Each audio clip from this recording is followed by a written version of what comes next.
One to test. Whoa. Gonna lower that a bit. Alright, that looks good. Alright, let me know in chat if audio is fine. I can increase.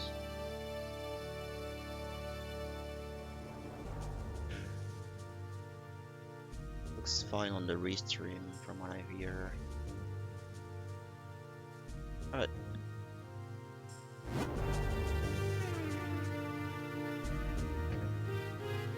Alright, we're gonna restart this. So yep, this is Minish cap, glitchless. It's gonna be a bit long, a little bit, maybe 30 minutes longer than the 80% run that most people are familiar with. But we're not gonna use any glitches in this category, so we're gonna explain as we go. Make a new file name.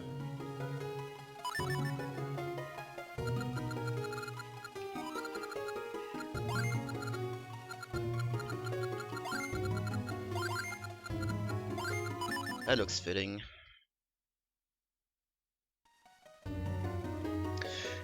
Alright, so I think we're good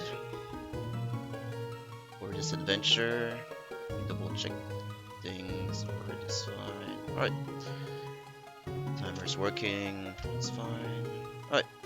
So what I'm gonna do here, I'm just gonna actually reset the game, soft reset, and mash the start button at and I'm gonna select the first slot. So this is because I'm trying a manipulation to manipulate the 5 rupee at the start of the game. It's kind of easy to do. You just need to mash start and have a certain movement, but here we go.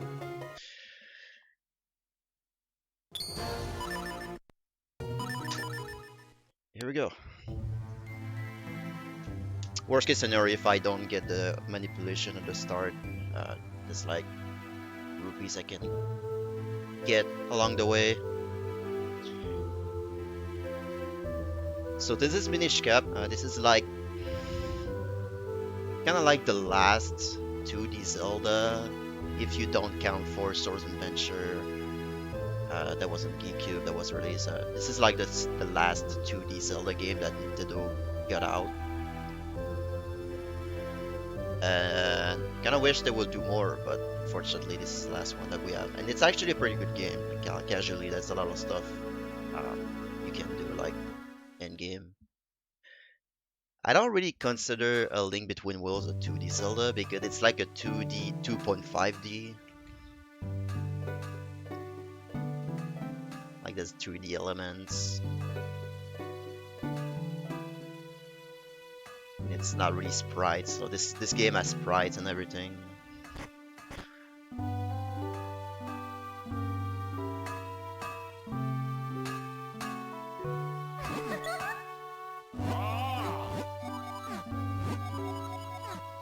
So the way the mashing works in this game is you hold B to advance the text faster and mash with A and L. I'm sorry, not L, but R.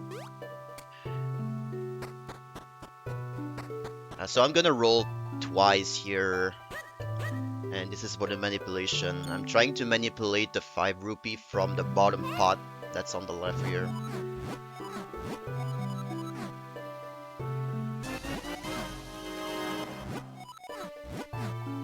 And that prevents me from going into a chest later on in the first dungeon.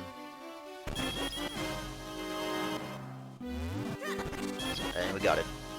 There's another manipulation as well. You can get like another like 10 rupees more. Require like rolling in like certain rolling, but I'm just gonna do that for now because the cave that where I'm gonna get rupees later on have fairies, so it's gonna like more safe.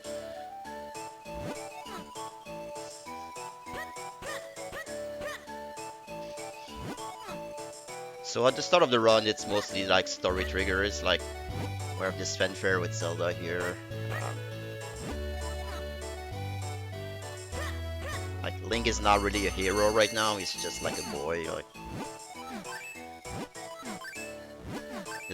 doesn't even have a hat in this at the start.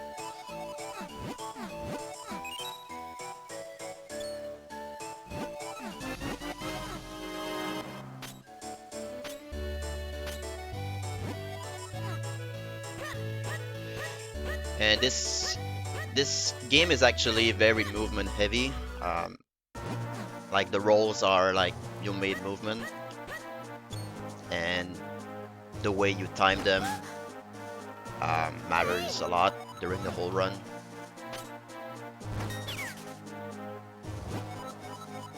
And there's like screens where you don't want to roll twice. Like basically, I have to. It's like one of the game that you gonna have to go through all the game and each room and find what's the best roll strats you go for to minimize the time loss.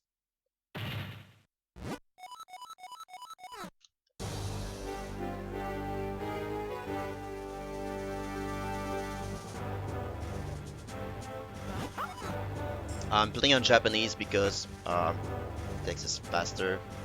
There's a couple of exclusive glitches depending on the version. Like if you play any percent, you want the Japanese version. And I think like the European version and US version, like some glitches behaves differently.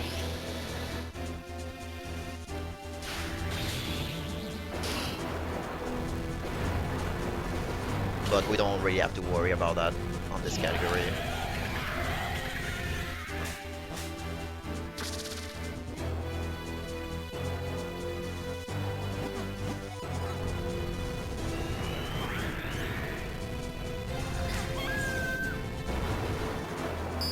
So yeah, this is our boy Vadi. He basically broke the chest, and now all the evil is unleashed into the world. Zelda's petrified, and we have to save her.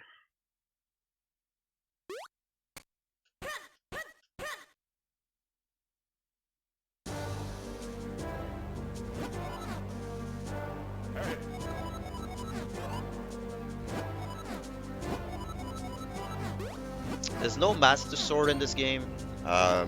Like the final sword is basically the force sword. And the first sword we get is like the blacksmith sword that we get at the starter sword.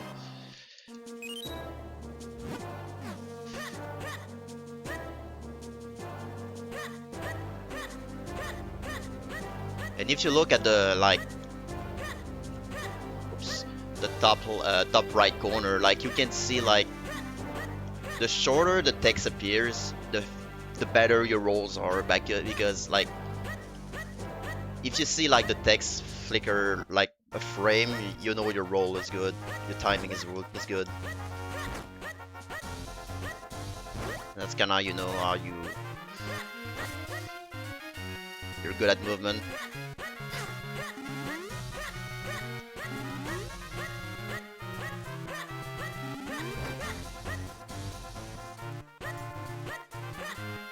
And you can roll through enemies. There's a certain window during your roll that you're immune to any damage, so you're gonna use that here, again here. That didn't work, but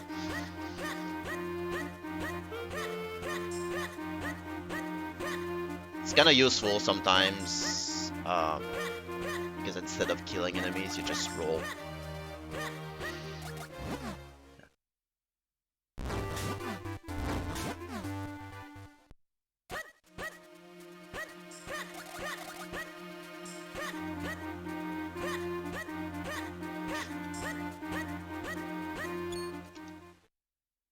I know, right, TM?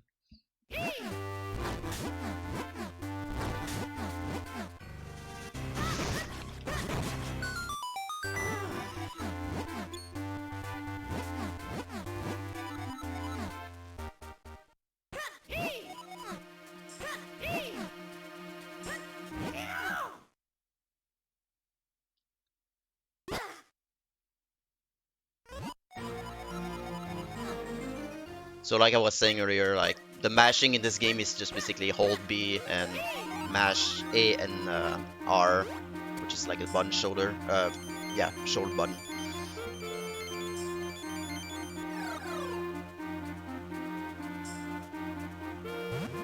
Because both A and R are actually advancing the text. B is just to make the text faster.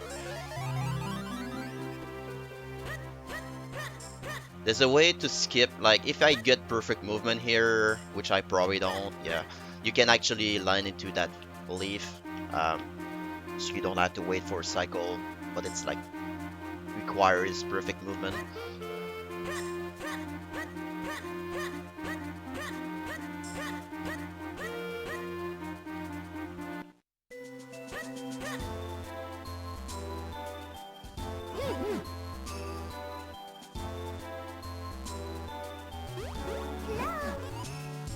So this is the first village of the, like one of the first village of Minish.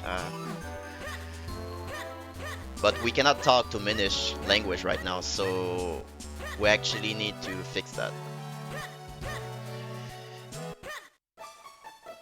And somehow this guy speaks, I guess Hylian or English, I don't know.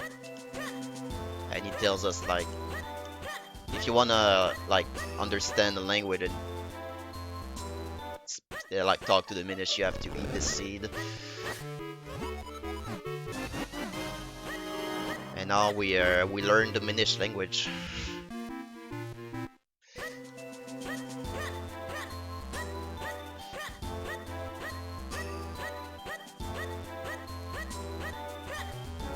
I roll one. Like this is about this is all this game is about. Like you have to timer rolls and figure out what's the best strats. Like otherwise you have to walk back, and that costs time.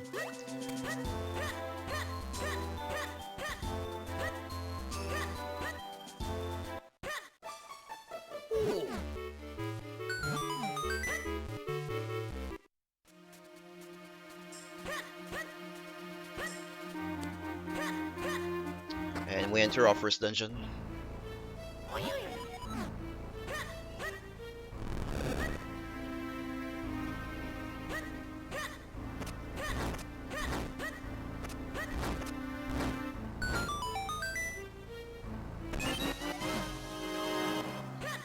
There's a couple of things I will try to prevent, like in this game when you perform a roll during, well, when you trigger this little cutscene with Ilslo and you're in the middle of your rolling animation, it delays the cutscene a little bit. So what I'm trying to do is walk into the cutscene instead of rolling through it. Like right here, I don't roll and I just walk into it.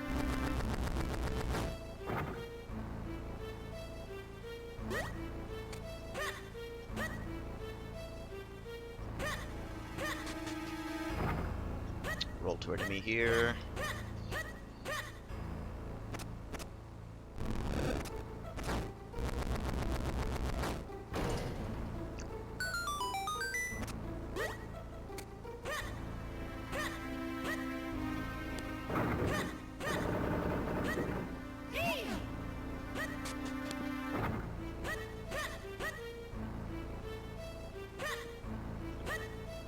And you can, like, the way I know when to release the shroom is basically looking at the sweat sprites that's spawning from Link's head.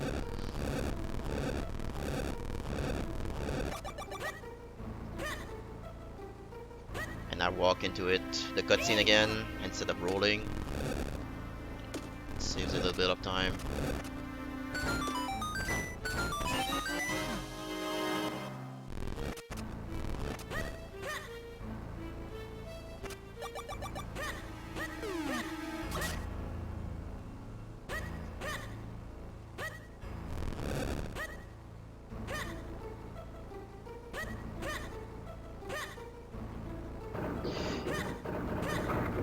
There's certain doors you cannot enter when you roll. When you're doing a roll animation, there's certain doors it's not gonna transition into the next screen basically.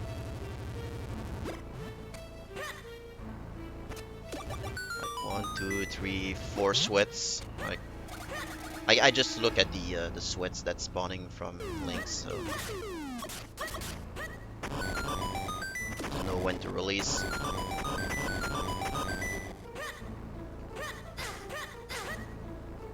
Right there, it's just faster to roll through that instead of killing on each one of them.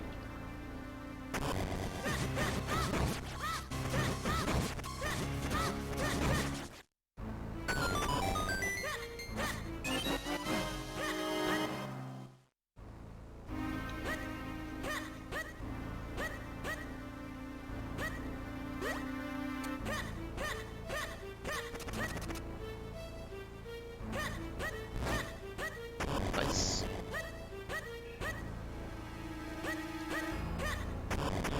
We have our buddy, the centipede here.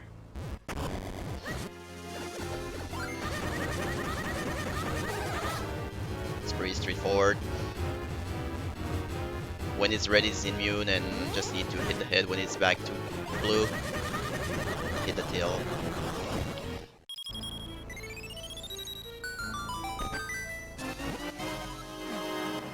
And this is one of the unique item in Minish Cap. I don't think any Zelda, well, maybe Twilight Princess had a similar item. It's like the Gust Jar.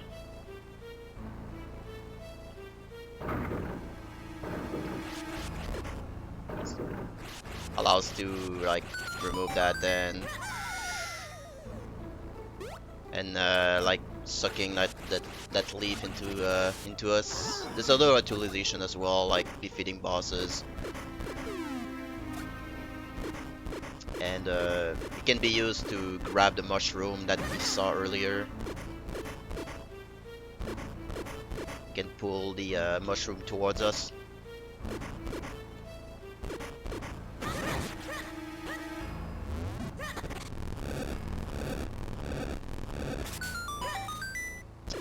Wrong direction. The only thing is it's very hard to control because like it has a delay every time you release the button. Like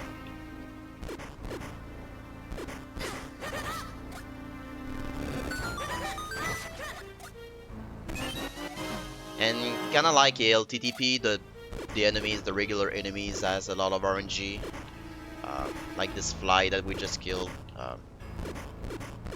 Basically like random. There's no consistent movement you can do. You just need to react to it in the screen as well. Like I don't know where they are.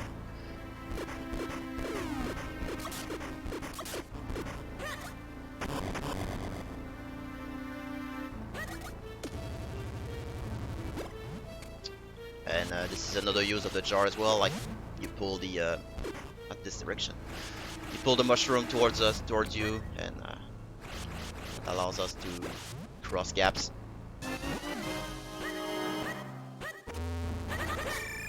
So because I did the manipulation earlier, that we got the 5 rupee, I can skip like going to the left here. Like on the left, there's a chest that has 20 rupees.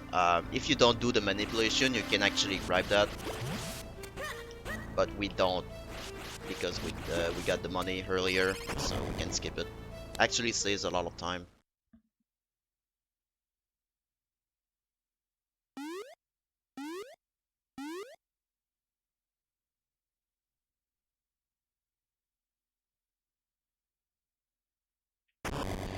I don't think so. I know there's a couple of manips like you can do during the run. Like there's a manipulation for Vadi at the end, but it's like very hard to do because you need like perfect slashing, perfect roll, and like there's a lot of stuff that can changes the RNG in this game, like the rolls, the number of times you slash your sword.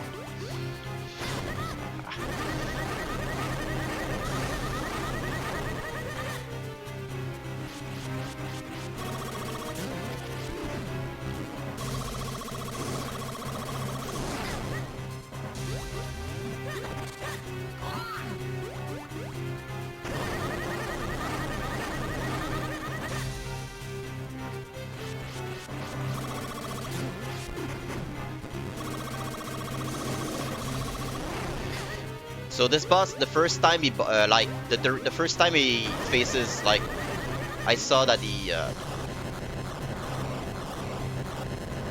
when he went on balance, he went right first. So we know like he's gonna drop first, right on the first. Like if he's gonna go right, left, and right, and it's gonna drop on the ground. If he goes left, it's left, right, left. So you can like position yourself.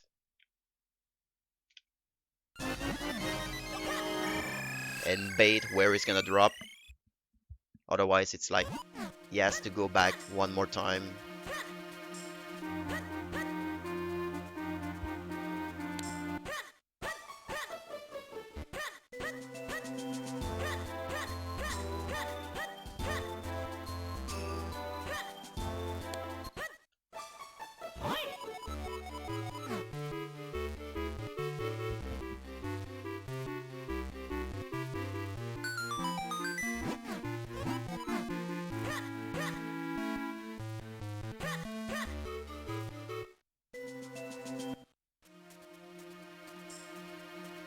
And the movement in Minish, it's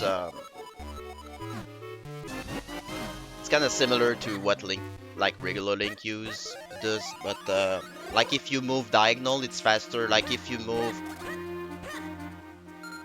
diagonal, I guess I can just pick up one more. Like it's faster if you go diagonal versus down and left, rolling basically. Like diagonal movement is faster on Minish versus rolling, but if you go in a straight line, it's faster to just roll, obviously. But so we're trying to maximize the diagonal movement.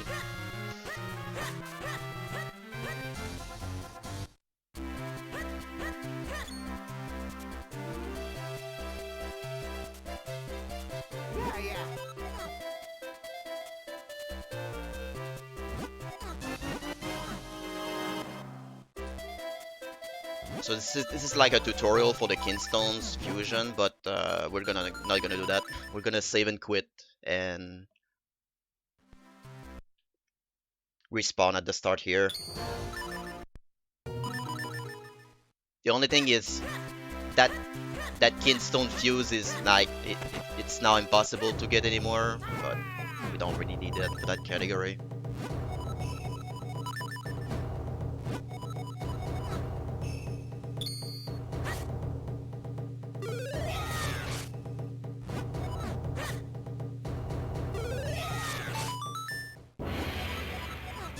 Make a stop here to learn the spin attack, which we actually need to go further. There's a guard like we're gonna see soon that's blocking our path because he wants to see our skills, and we show him that we can actually do that, and he let us go through. It's like the only skill that's required for this run.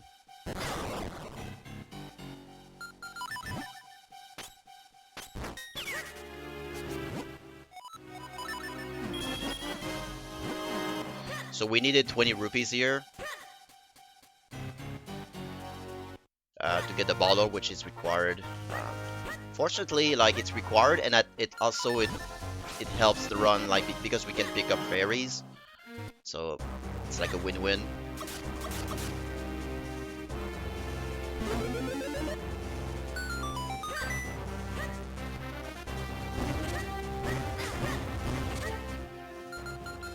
I was supposed to switch the sword out actually.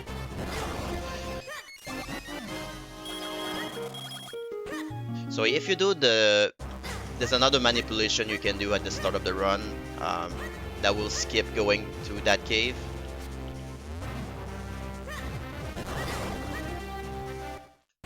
But yeah, it allows me to pick up fairies, so that's like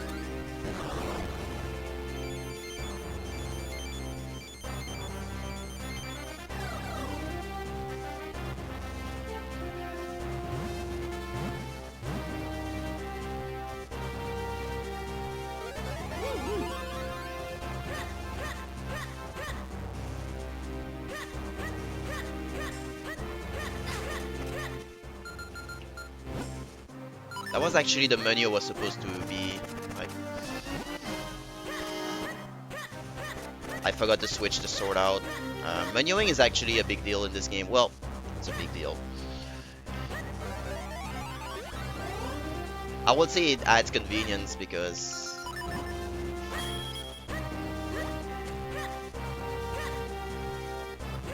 if you know what's coming up, you can like switch your sword out for something else.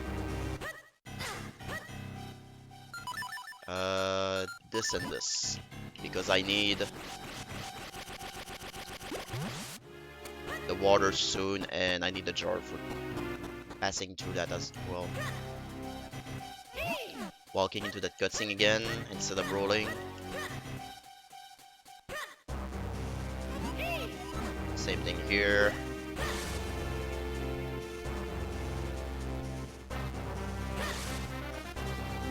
I'm probably gonna roll into the cutscene later anyway, so it always happens because you have to remember where all the cutscenes are.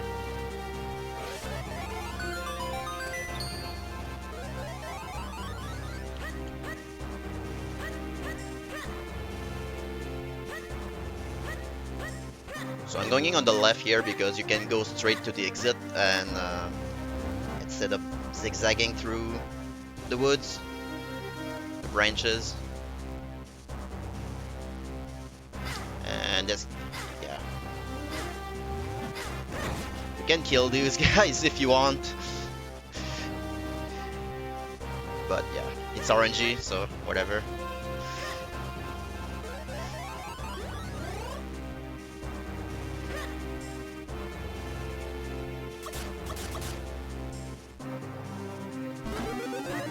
I'm probably gonna make a stop into the fairy cave for safety. And we're doing this is like an oversight, like we can skip a whole section of the mountain.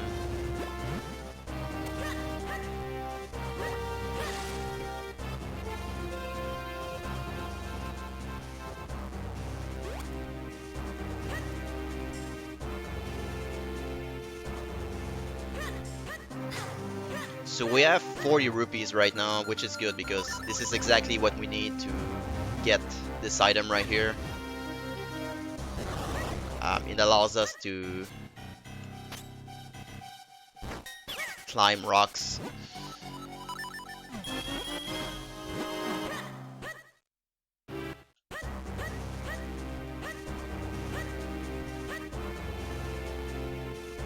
Perfect money management here.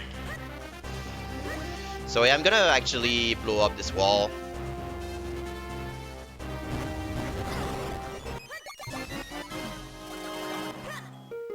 And yeah, gonna refill my health for marathon safety because I don't really want to die.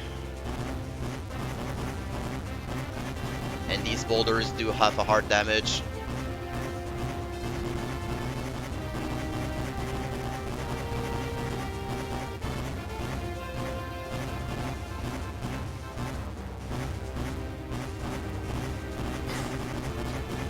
Yeah.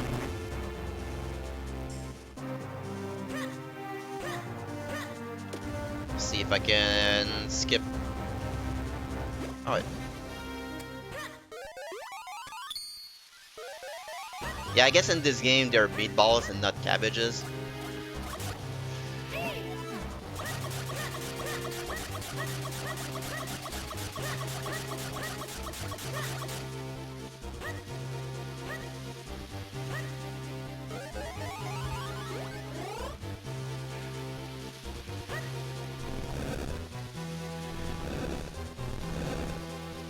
We should combine the two and make make a stew, yeah.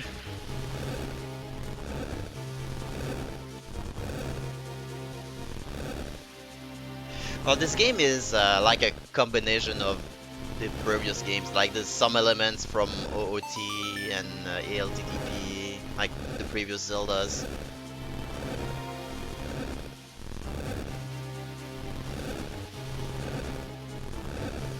And I think in LEDX, like Link's Awakening DX, there's like boulders as well, so it's like a recurring Zelda thing, I guess.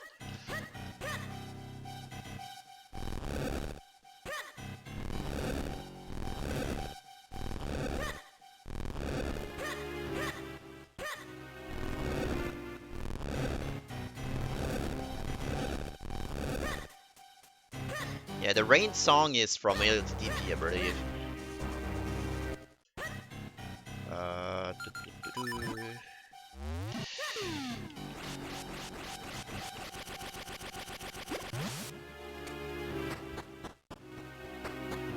Try to not.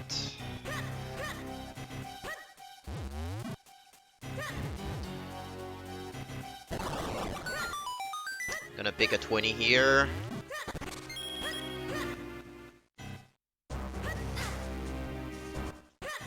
We need like a certain amount of rupees for later. We need a mushroom. So, what am I doing?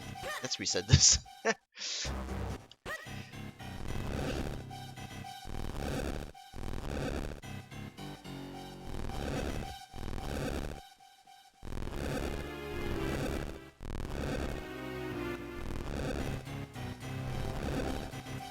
Yeah, this part is just pushing boulders. This is like nothing going on.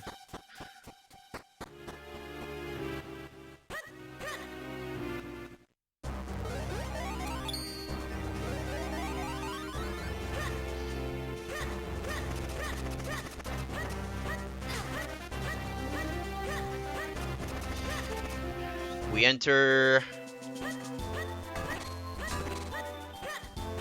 the second Minish village here. I don't know if it's a village, but it's like blacksmith thingy. We're just here to reforge basically what's Vadi broke, the 4 swords, like from the chest.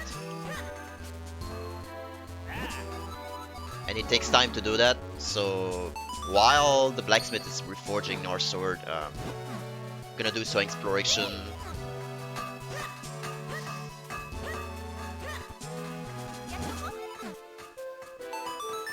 Exploring the next dungeon.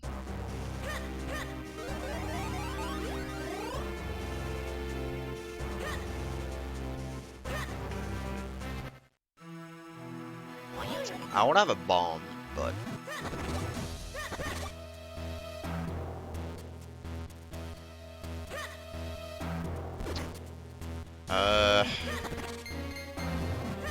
should be bombs here, right? I guess I can do that. I didn't want to do that, but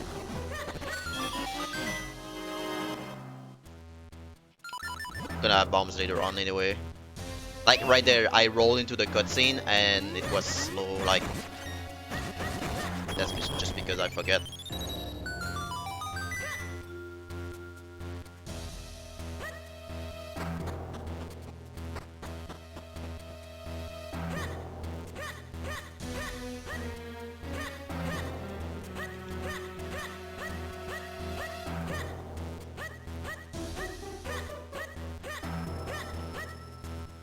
So this is our friend, the cart.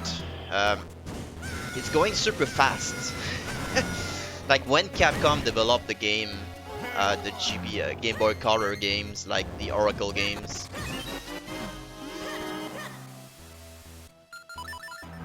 the cart was actually super slow, but they actually further and beyond in this version, in this game, to make the cart like super fast.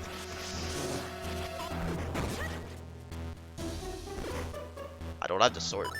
That should do.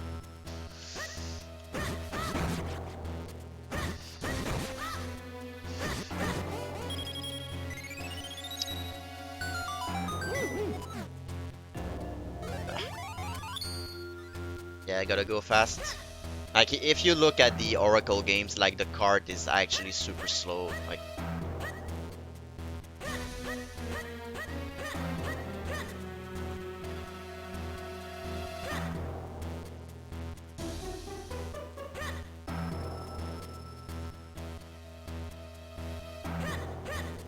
again, using the diagonals. Like, I'm gonna roll there, diagonal.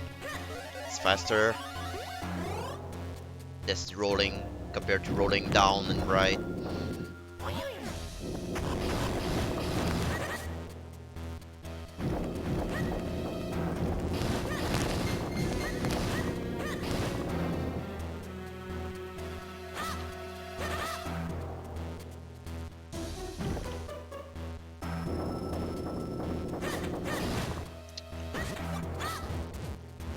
I need that money, so then again, I need money for the mushroom later on. So this is why I pick up the rest of it.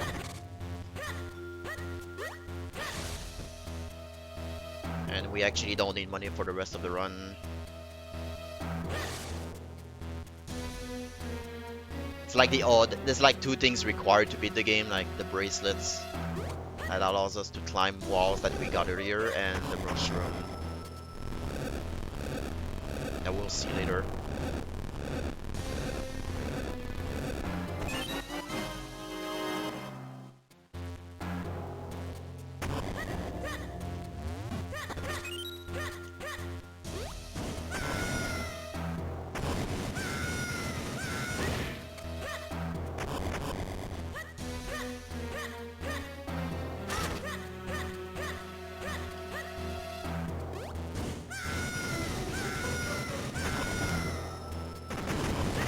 Super fast.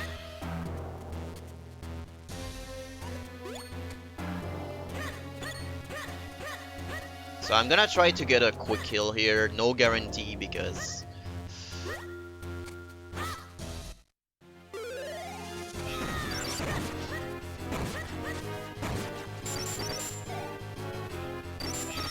yeah.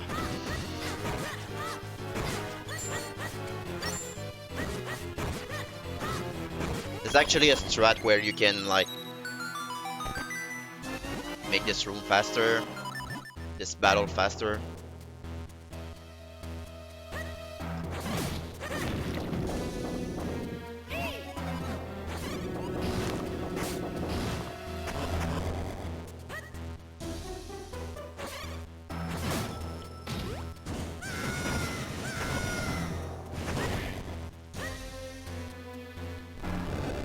Collecting keys, navigating through the dungeon.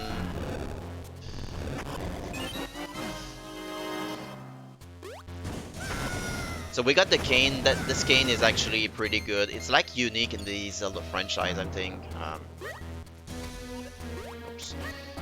It allows stuff to be flipped over, or if you like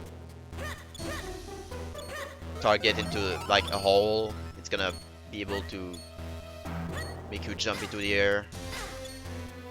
My roll died there.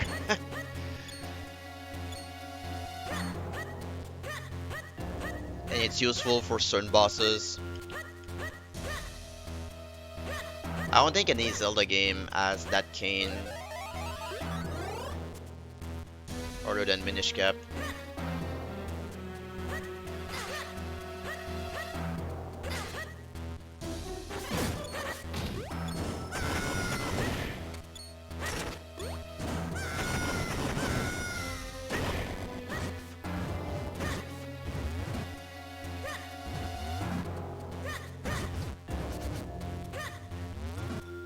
Simple puzzle, I guess, here. Like if you get good RNG, you can, like if they're stuck in front of the four holes there, you can slash. That's slash 4 of them, and they will drop like faster. But if they're spread out, you actually have to pick them up.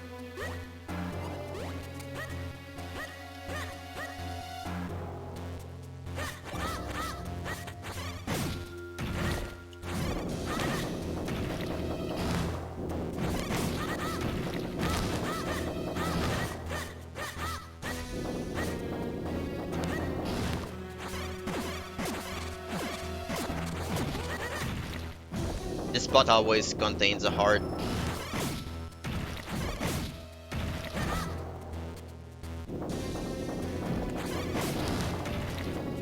There's certain bots that I'm actually gonna get through the run. Like like the Palace of Droplets. I think that's what it's called. Basically the ice palace of this game. Like you can take a lot of damage, and knowing where the hearts are, it's actually very useful. Of course you have the bottles where you can like use a fairy if you want, but you still need like the bottle for water later on. So I'd rather you keep it empty right now.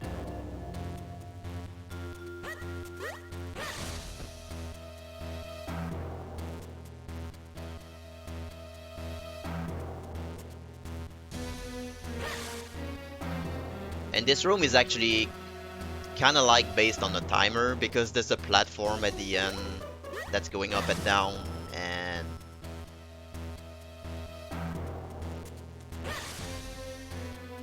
doesn't really matter which tornado you skip because at the end you're still gonna wait for that platform. That platform that's gonna be like on the left here.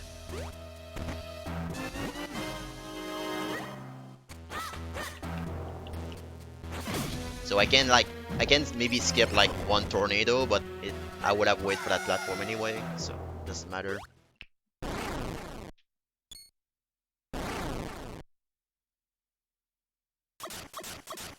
And this is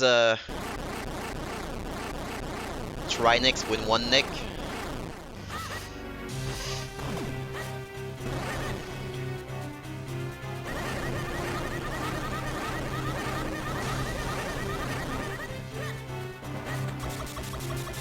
Unix.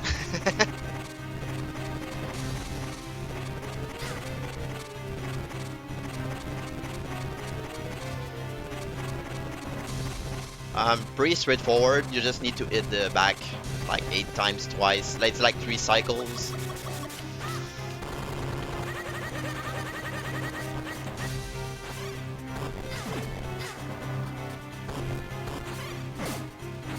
Obviously, getting hit by fire is bad, but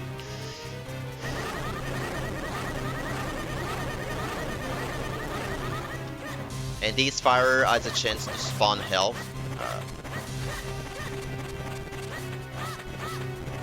Yeah, right there. And one thing that's interesting about this room is like if you see like the wall, you can see like the boss. Like you can see the sprite of the boss right here, and it's right here as well.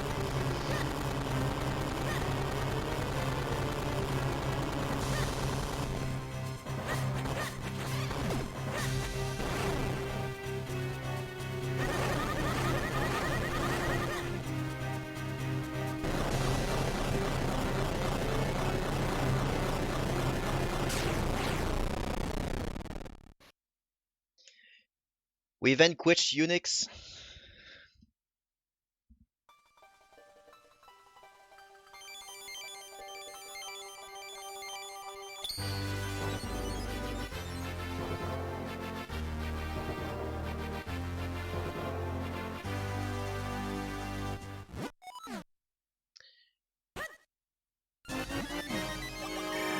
You can't skip the hard pieces, but it's probably a bad idea.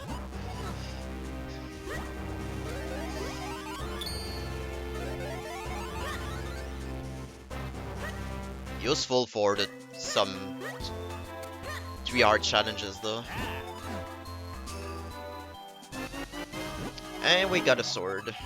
We are 4 swords, but it's like basically like phase 1 4 sword. And we have 2 elements right now, so we're actually gonna fuse the elements into that sword to make it stronger.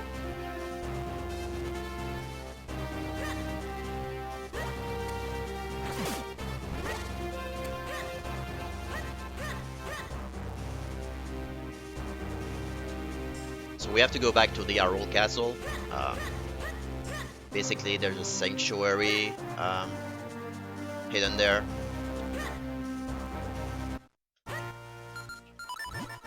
Pick up water,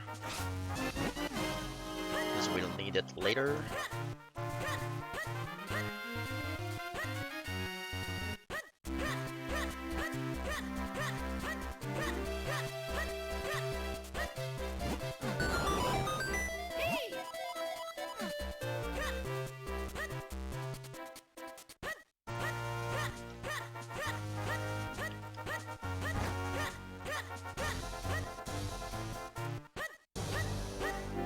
So yeah, into Arul Castle again.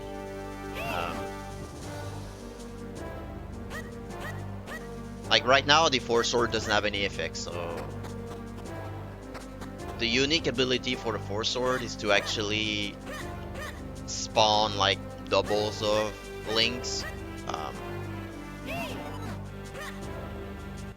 but we cannot do that right now. So we actually need to fuse the elements that we got earlier into the sword, so we can spawn, well, have two links at the same time.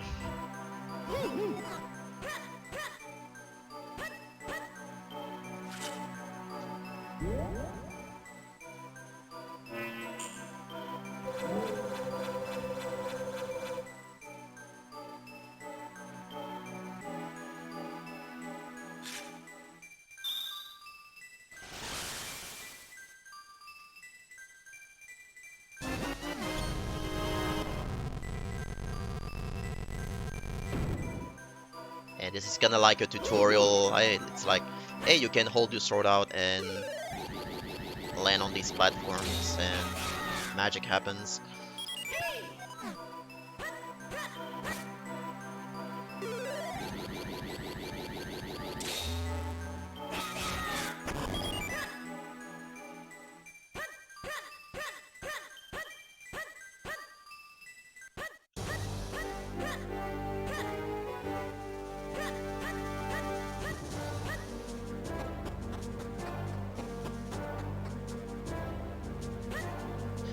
So out we go with the four swords.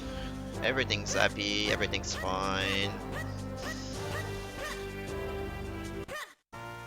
But suddenly,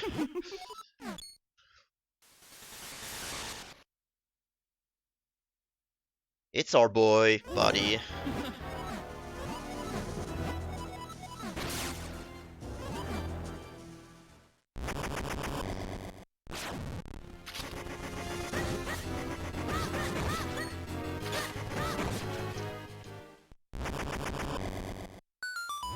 Small ambush we got there, and Eslo. Basically, what the cap is, it's like an old, like kind of like a sage or mage, a Minish mage that was transformed by Vadi. Basically, Vadi stole the hat that Eslo had and casted a spell on him,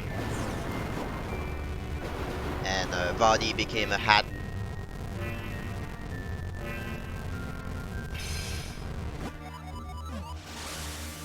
So Eslo the cap is basically a Minish that was transformed by Vadi um, using a spell.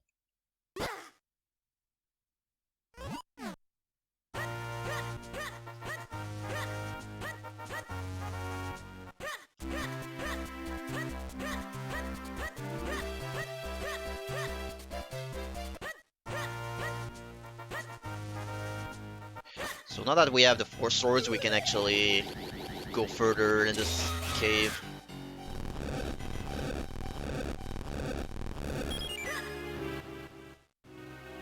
And it opens up a new area that wasn't accessible before.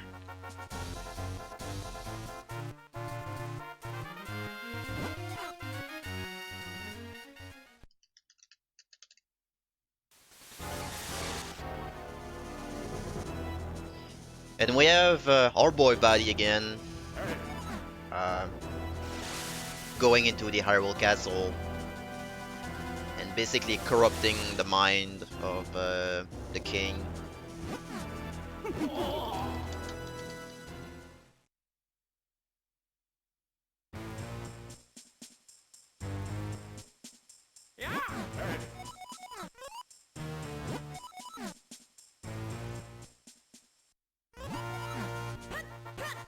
And now all Hyrule Castle is under like the control of the body. So what I did there, I actually spoke with the sign. There's a signpost that I just spoke to.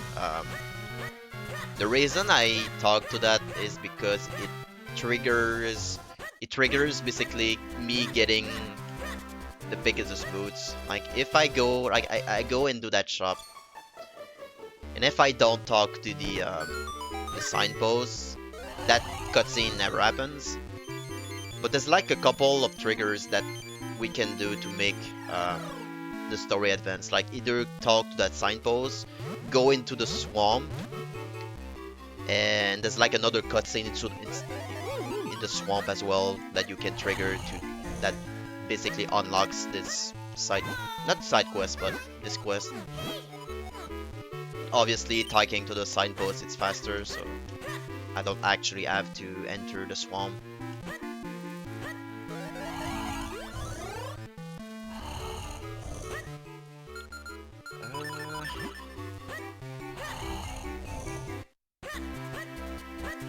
So now we are on the quest to get the boots right now, the biggest boots. We cannot actually go further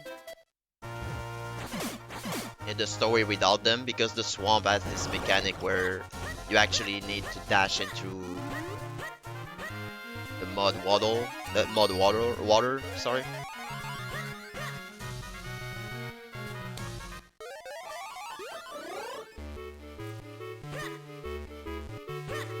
Oops.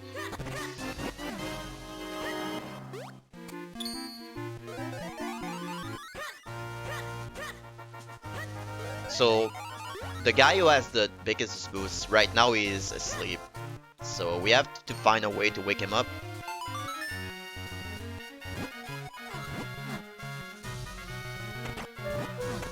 And the only way we can actually do that is to get the mushroom from the witch that's on the forest. But to gain access to that, we actually like, oh, we need to open up that door. Go through this area. And we actually need money, so we have actually good. The mushroom costs 60 rupee. So we have 72, which is good.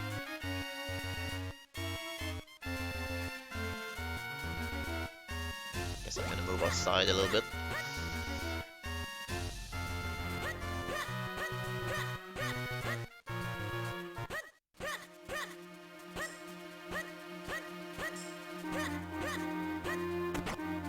And this is the mushroom that we need.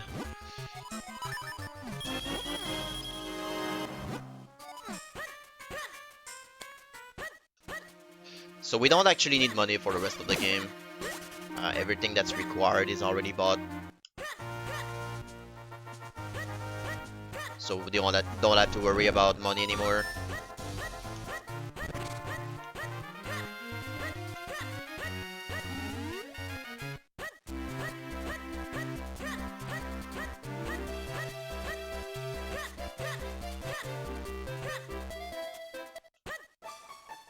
Yeah, right there I roll into the cutscene, and it causes a delay. And somehow the because we woke him up, we just basically get Pegasus boots for free.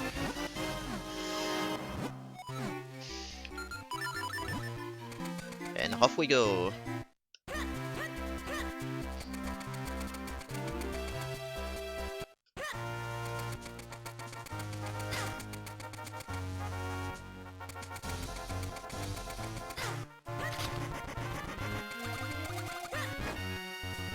Like, we need the boats to actually go through that, otherwise it's not allowing us to do. We won't be able to pass the water.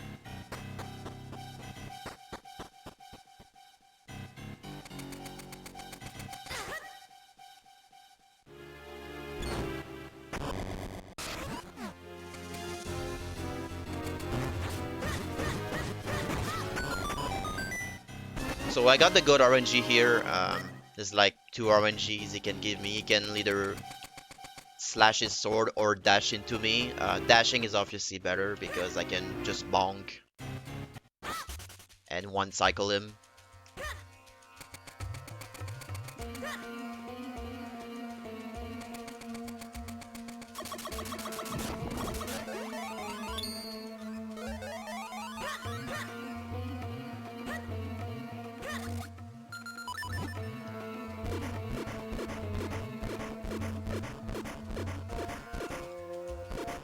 I actually forgot to steer a little bit here.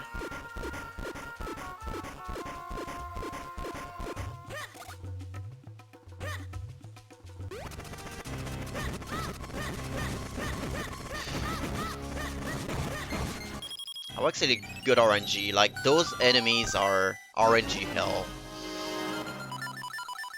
Like they can go like everywhere and there's no control on it. But they kind of stack in the middle and let like I was able to kill them efficiently.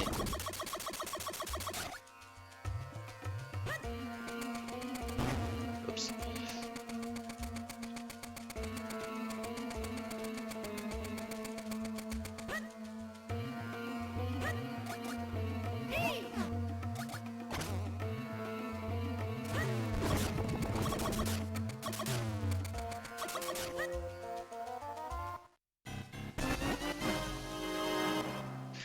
We are our second golden keystone.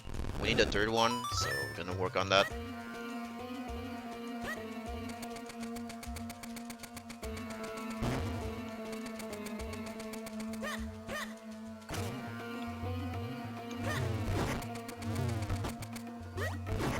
Gonna try to take the least amount of damage.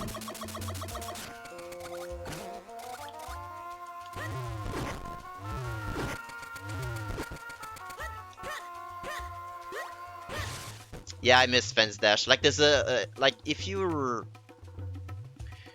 like close enough, you can actually nudge into the rail. And it's not gonna bonk you.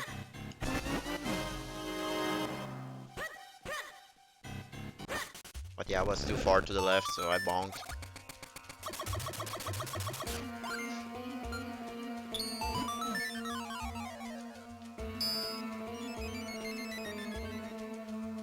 Yeah, there's a...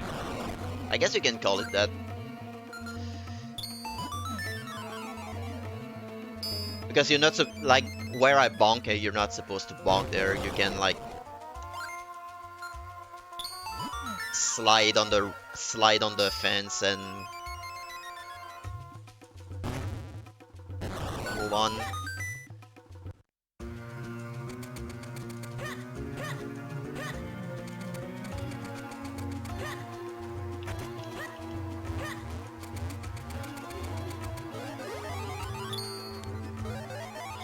So again, like diagonal movement is faster.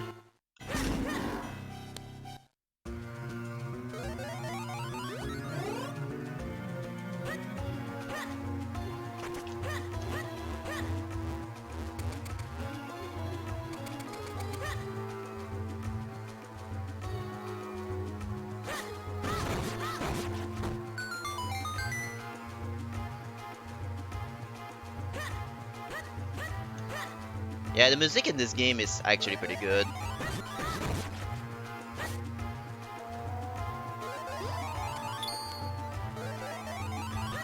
Because it feels like the soundtrack is...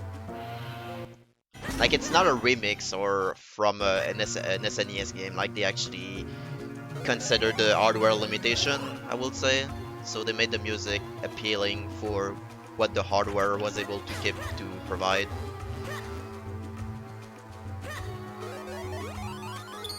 Basically, the music is built from ground up for GBA, so it's not like a port from SNES. Even though like there's like some melodies that are remixes, but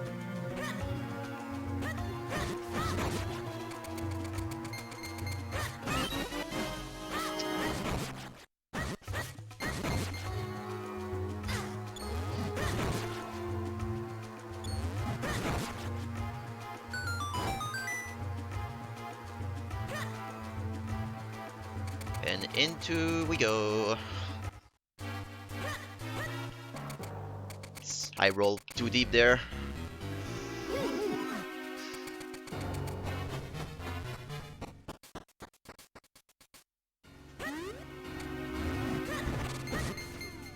Am I gonna make it?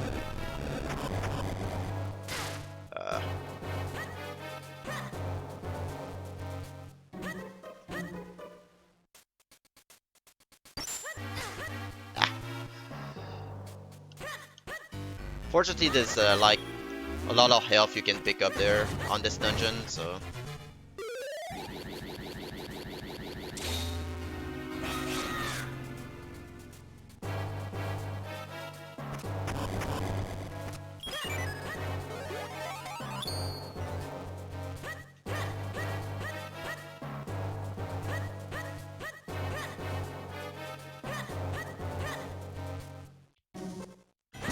actually have to activate this switch.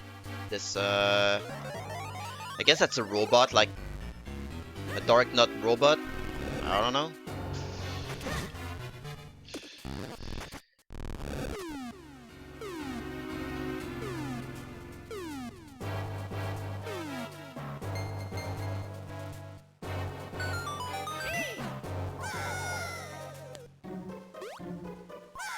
So on any percent, this dungeon is actually like you can glitch through it, but we're not gonna do that here. We're just gonna do the dungeon.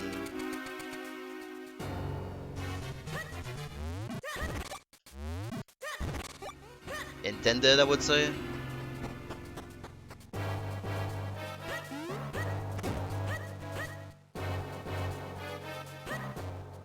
This...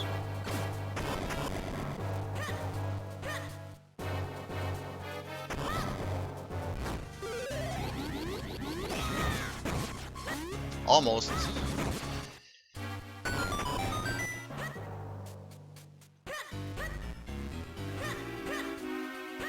Those rupees are fake, so don't get baited by them.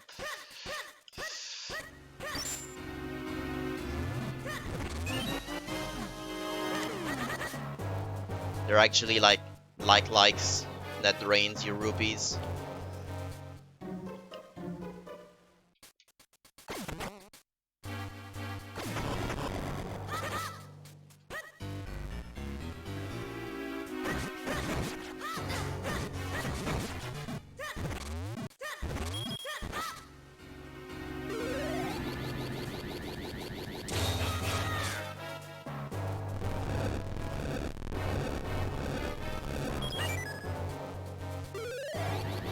Oh, I'm pretty sure he's getting dizzy at the end of this adventure.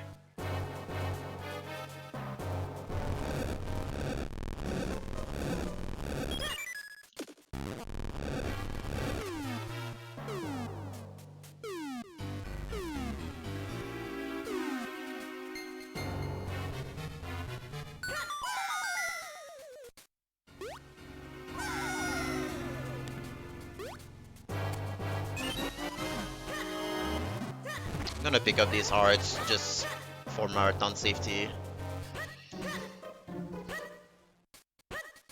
There's also 2 hearts on the bottom there as well.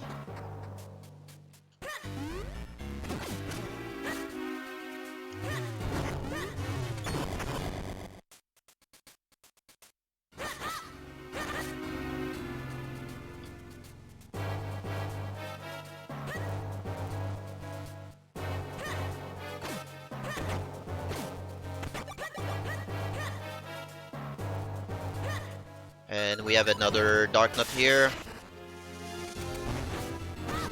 Like he didn't dash into me, so I actually have to do this.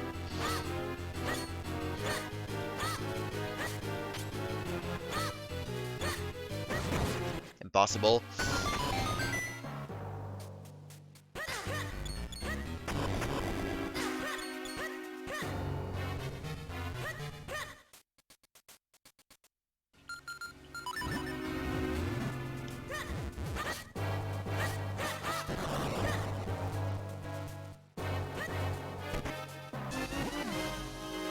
And we have got the myths. Like the myths in this game are actually very unique.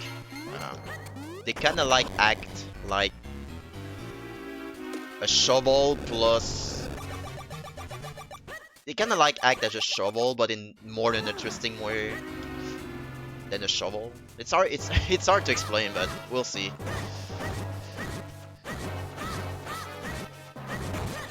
I'm actually being super careful about this room. If you get grabbed, yeah.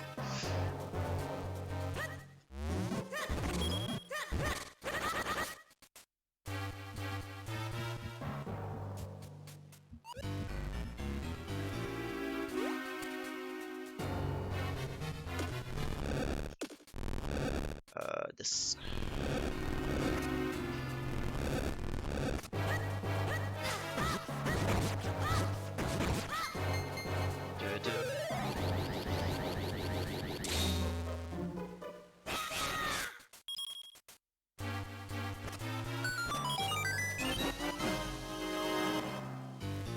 It's like a kind of like a sequence I have to do here to make it pass. Like, don't forget to unlock the door as well.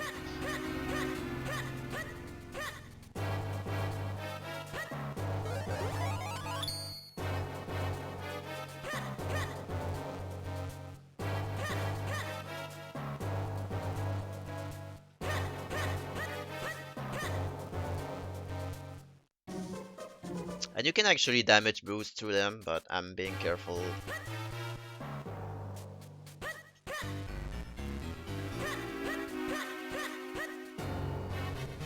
Although we're in good shape with health, so I could have done that. So it's like it's kind of like a shovel, digging myths basically.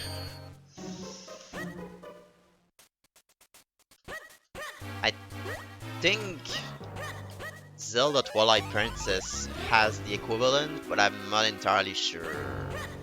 I don't know if there's another Zelda that has like a similar item. Mini Moldor.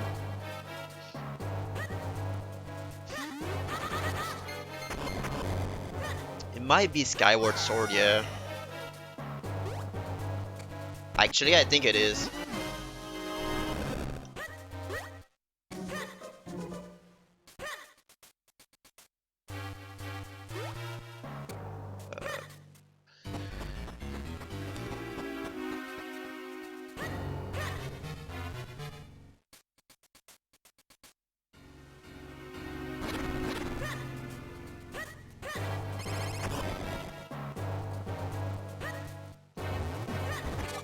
Gonna pick those up just to be safe.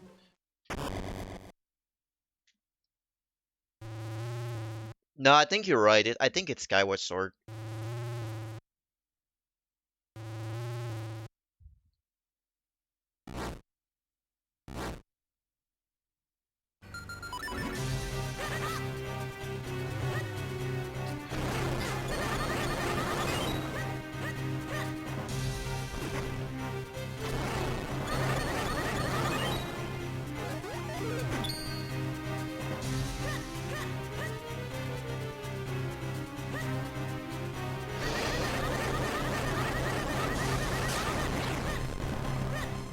Nice. If you leave the room, it's faster because it skips the animation of grabbing of you, the robot grabbing you.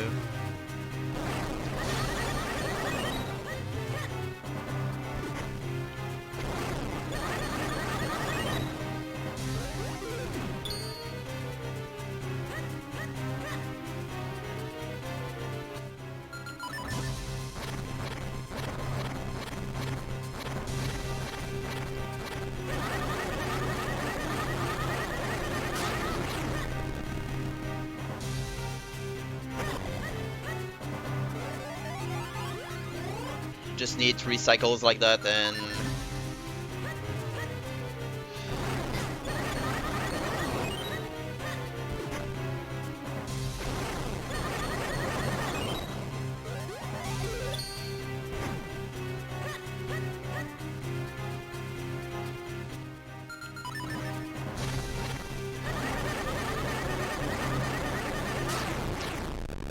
there we go.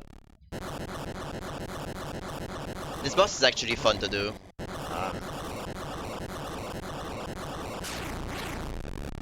There's always something going on, and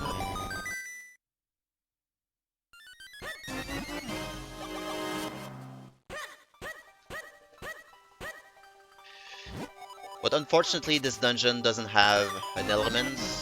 But we got the ocarina though. So, yep, we're still looking for the third element. Oops.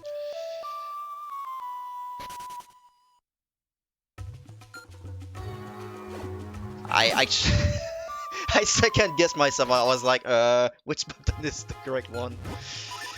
I derped.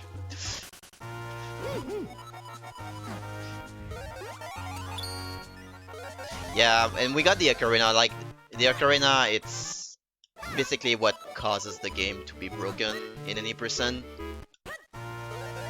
allows you to go out of bounds on dungeons. I do it again!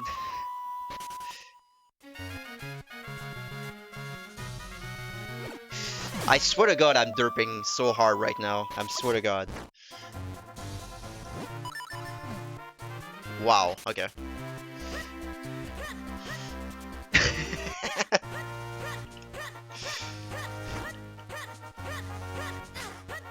Wait, what am I doing? Alright, alright, alright, alright.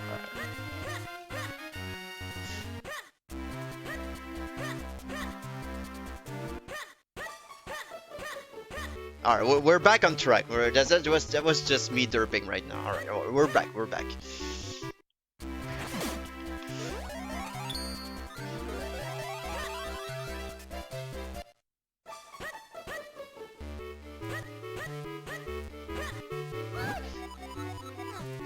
And equip this and this, save and quit.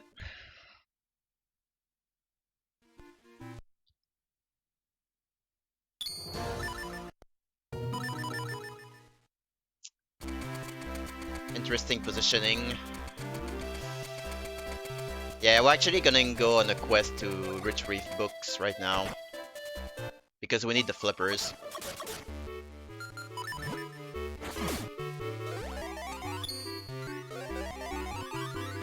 Yeah, Ocarina of Glitch is pretty perfect. Like, if you trigger going into the stair animation and you use the Ocarina of Glitch at the same frame, it causes weird stuff.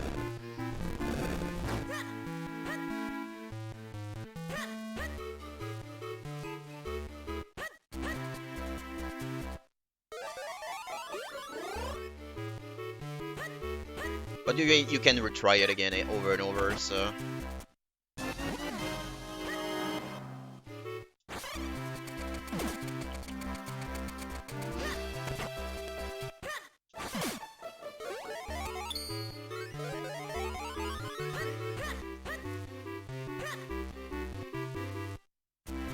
So we got the first book, but we still need to work on our second and third one.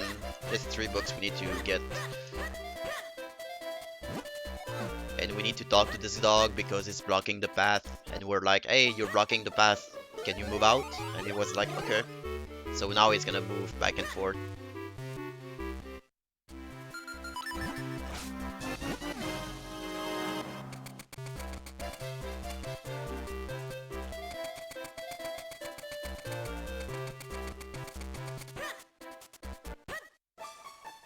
And we need to go back here to talk to this girl. That's gonna allow us to enter like this house right here.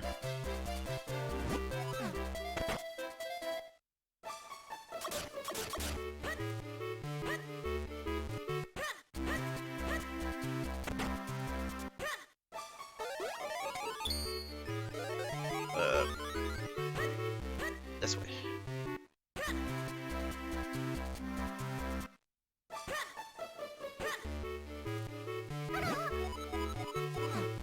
Yeah, you can actually like have a certain. You can control your dash a little bit. Go left or right if you go up and down. But you cannot like start your dash and change its direction while you're charging the dash, which is kind of annoying if you use dual TTP. Also cat.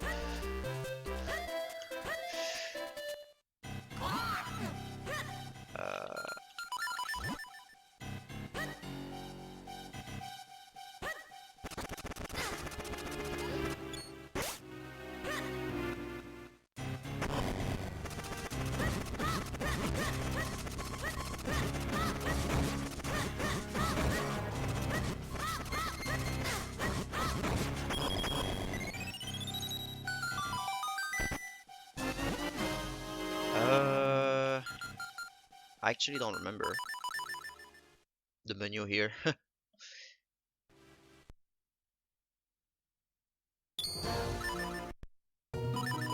Oh yeah, that was probably... like that.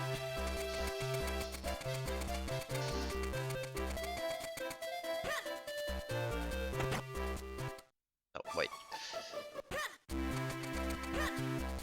Go here. Train Force Minish. Because the item we just got is actually like we're able to like we have superpower now, so we can push these shelves. Because why not? And it allows us to enter this.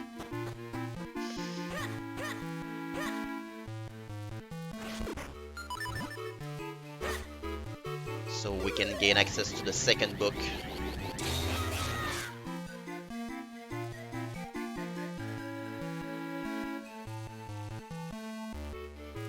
And we need like 2 links to make the book tip over.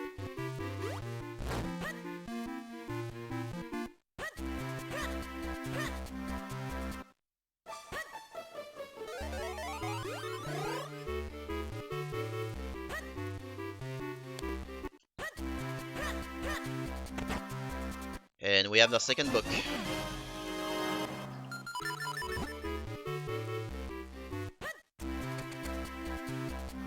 Okay. Sometimes the dog is in the way.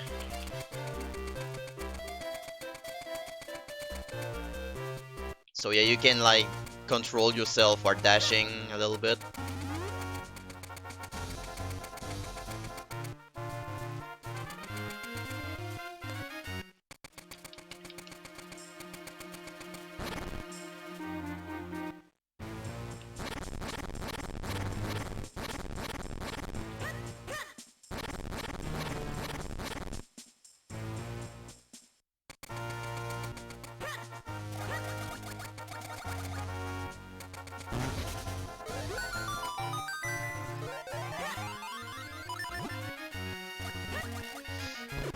And this is where the third book is.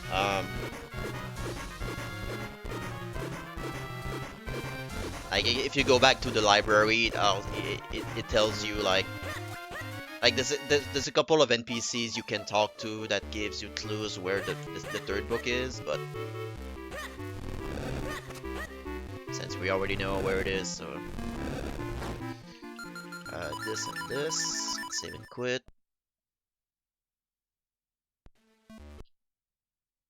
So we can respawn right here.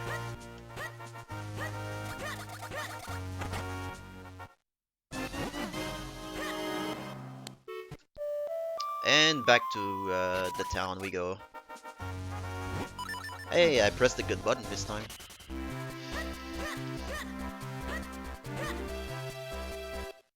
Make sure you drop the books here.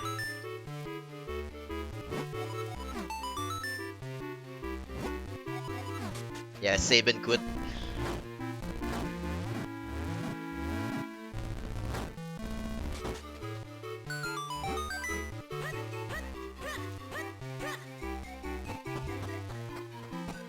So now that we got the books back, we can actually access a section here.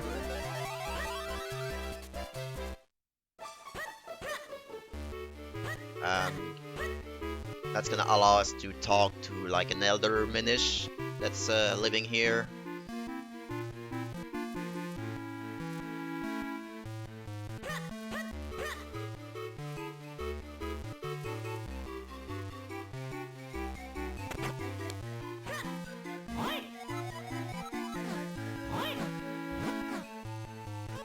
And it was a trap.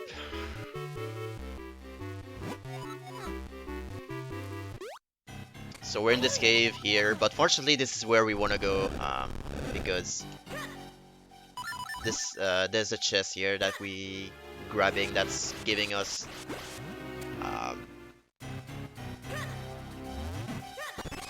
I'm looking at the word, the stuff that makes you swim. Flippers, that's what I word. That's the word. I'm grabbing this ferry for safety.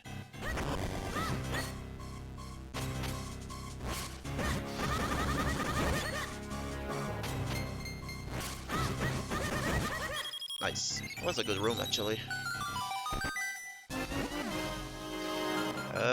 This. Oops. Yeah. So we got the flippers right now, so we can enter. I think it's called a Palace of Droplets. Basically, it's kind of like the Ice Palace.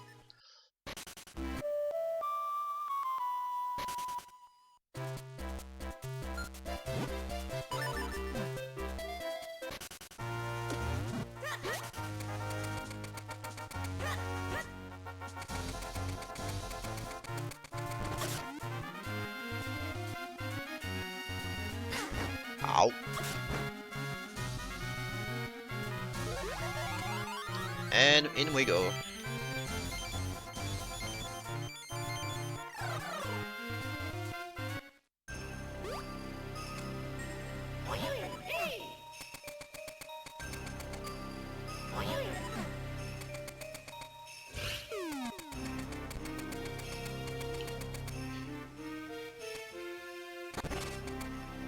So this dungeon is actually on Glitchless is very different compared to 80%. Like you skip a whole section and you go out of bound on 80%. But we're not gonna do that on here, so we're gonna complete it legit.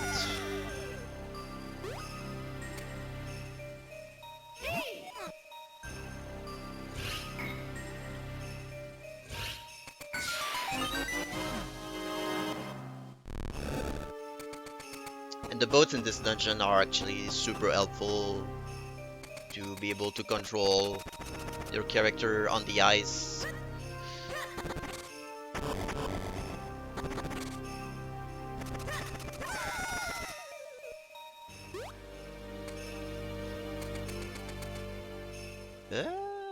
Like you can see, like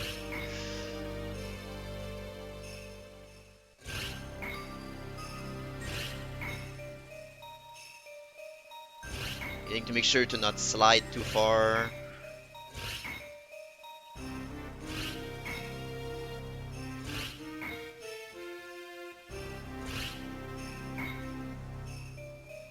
No.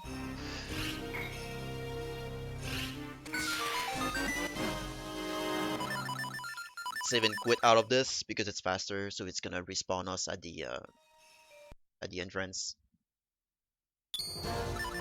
This is probably an hour faster than LTTP. Like if you go no major glitches versus glitchless this game, it's probably an hour.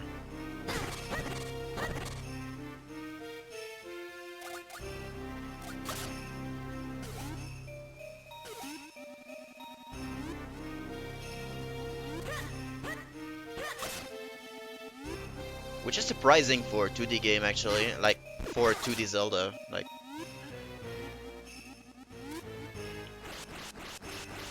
for a 2D Zelda, this game is kinda long compared to other games.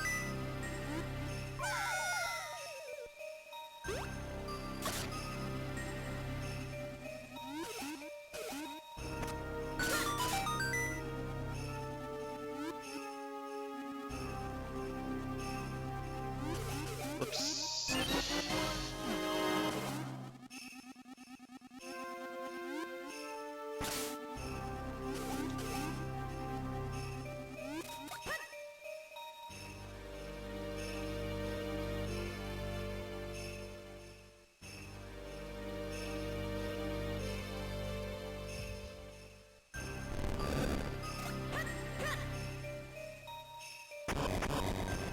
I'm looking at these enemies there, I'm not sure. We'll see what's the RNG gonna give me if I kill them, or can they allow me to go through.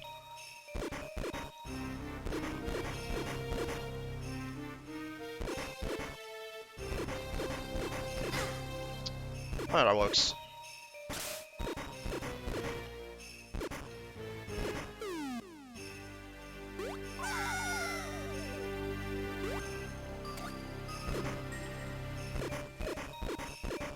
Although 100% of this game is like super long, like not 80%, 100%,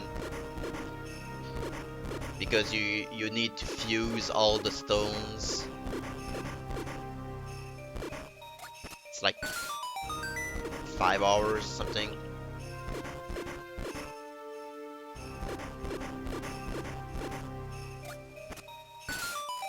So I'm positioning the leaf in a certain way, so when I enter this room and come back, it's gonna like respawn at the end here. Yeah, I think it's 5 hours. It's on speedrun.com.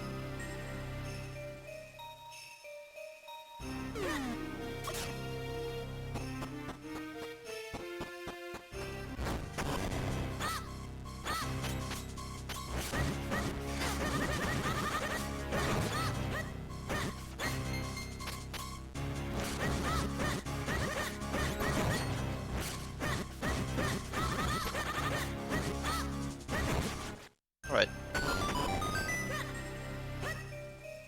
I know it's very long. Oh yeah, there's the figurines as well. Like there's this game casually is it's very cool though, because there's a lot of optional stuff you can do. Like once you finish the game, you're not done.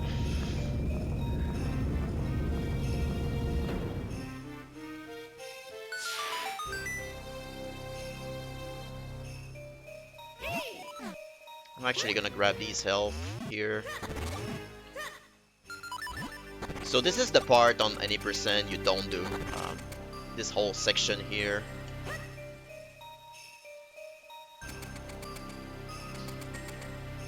I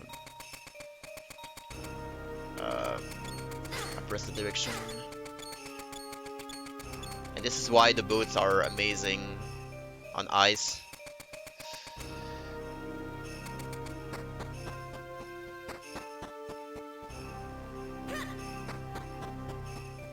And we're gonna get the lamp, which I think any percent does anyway. But there's like another section after the lamp that we go.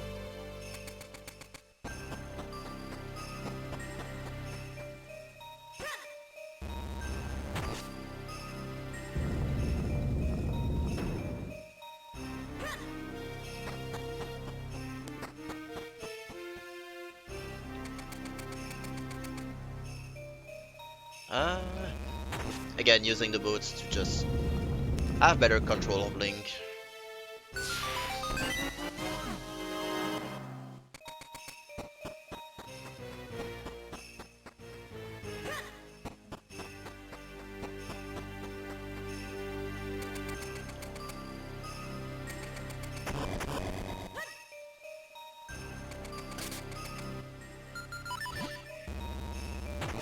And we have like a mini boss. It's basically like the first boss, but with a twist. It's electrified.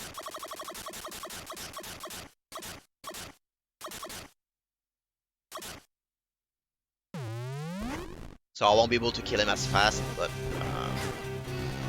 yeah, I messed up there. But, like right here, I have to wait. I cannot damage him when he's like electrified.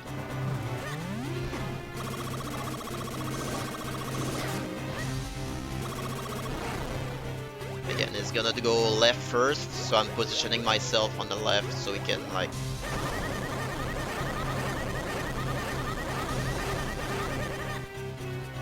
tip over in that direction.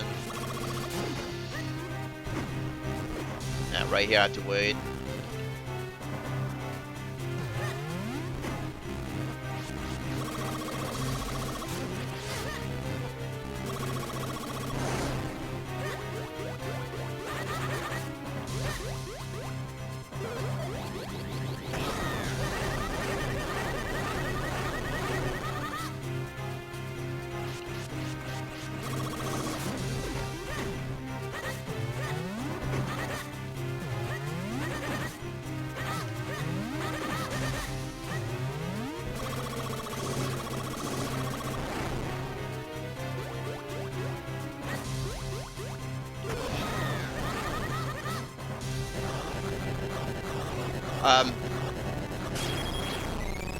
We're actually Minish right now,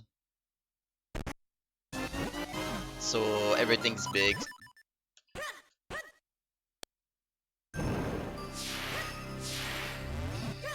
I'm picking up these 2 health here for the next section. So on 80% you actually don't do any of this.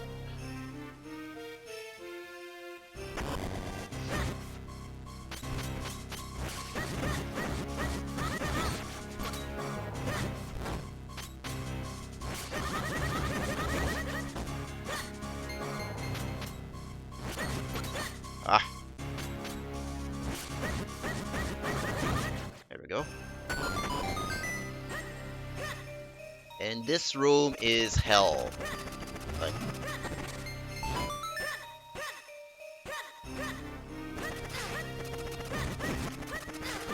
enemies everywhere, RNG everywhere. Like,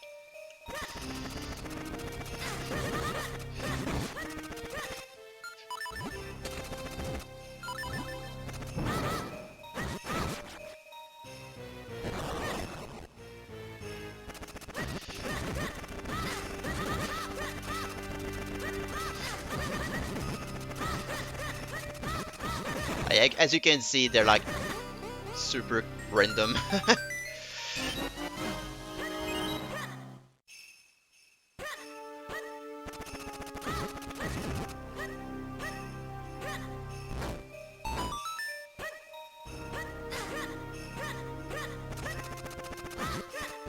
Ah. I'm gonna actually pick up this health.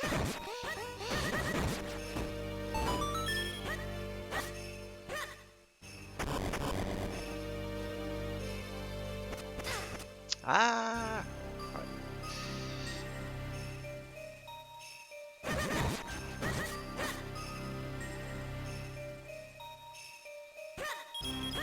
So you don't see any of this on 80%.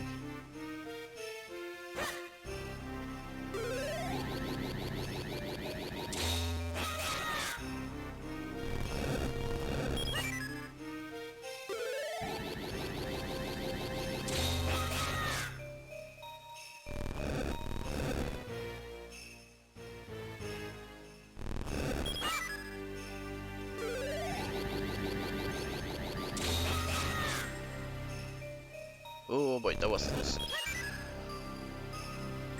So I'm actually gonna move this block here preemptively. Like if you have good movement, you can do it while you have the second link active. But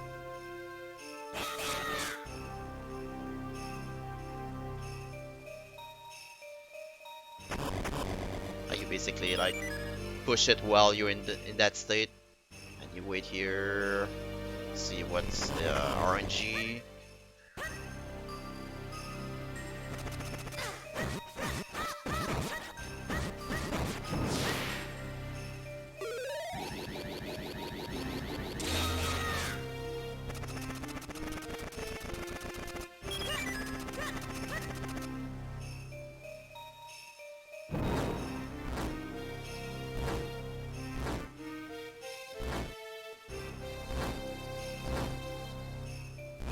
And soon we'll see the return of the centipede, and he's gonna have a little brother.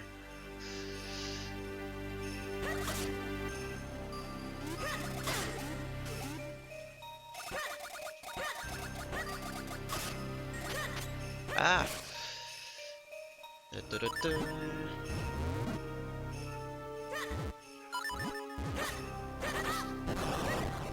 There's actually a portal in this room, but I don't really need it.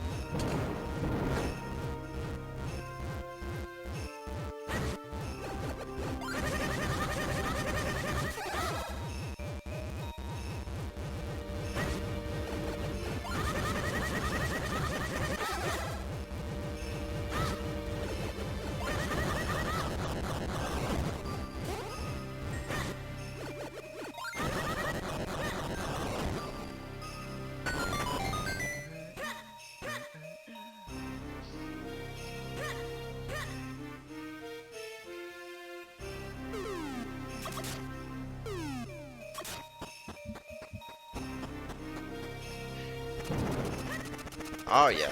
Roll to the, I guess that's a bacteria or something. And we're back at the entrance, so all this for us just to activate that switch.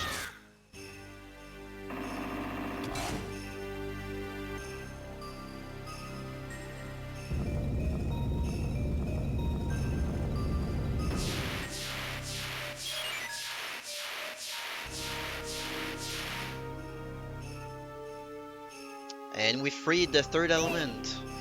Yay, we can pick it up.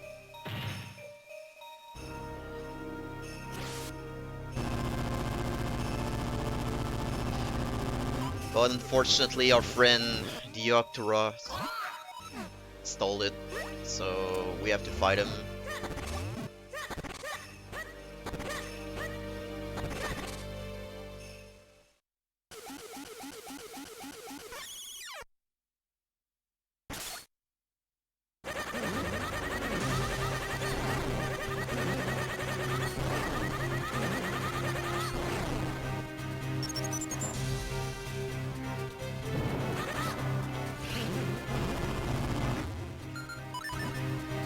Yeah, that's pray for 0 inks. Like, there's an RNG in this game, in this boss.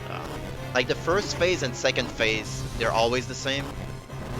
But the third phase, it's like it can give me 0, 1, or 2 ink. And it's RNG based. There's no control on that. So on this phase, he's gonna actually try to suck me in once. And I go on the corner just to make it faster. It's gonna launch a rock. It's gonna suck me in again. It's gonna shoot 2 rocks.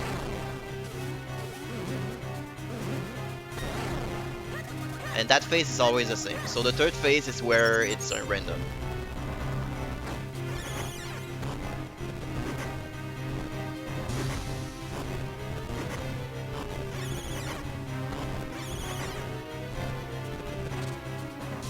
So now I don't know what's gonna be the RNG.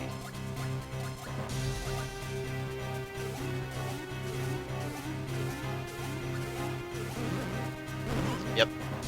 At least 1 ink. So that's 1 ink. There's no control over that. It wastes time. It's basically the... It's kind of like Aghanim.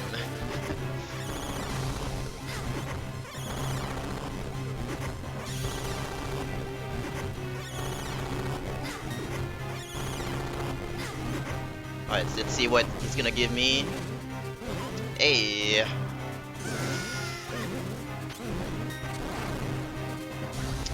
We got the worst RNG.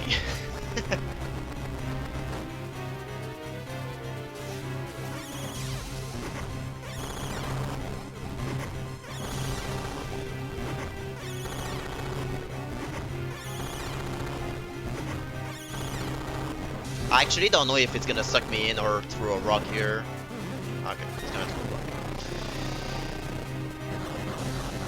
So yeah, that was the worst RNG you can get, like 0, 1 ink or 2 inks. 0 ink is basically he shoots 3 rocks in a row.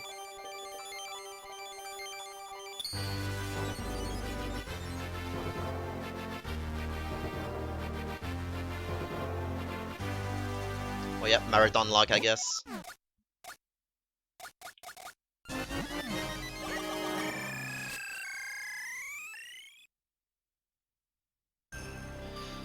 So we have our third element right now.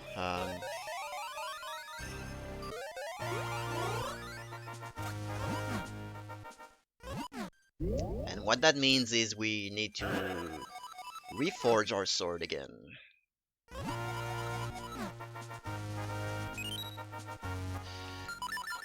Up.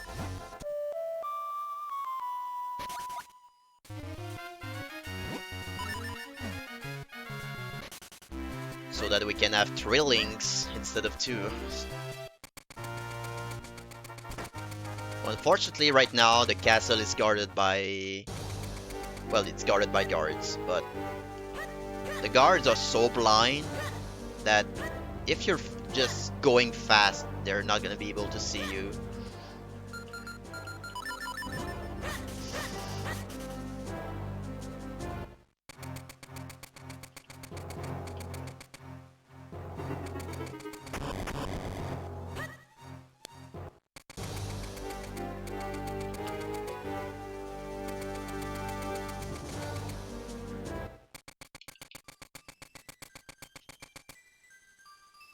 Yeah, those guards are pretty bad. Yeah, they're worse than OOT.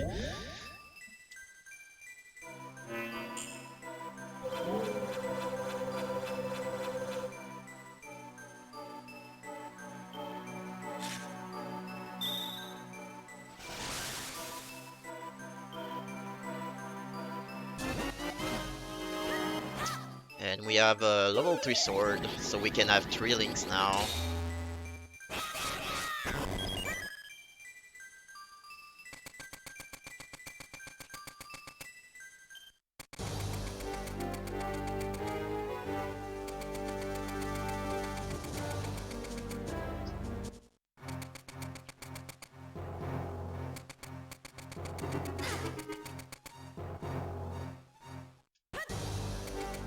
And we're gonna talk to this guard because it's faster. He's gonna respawn us at the start here.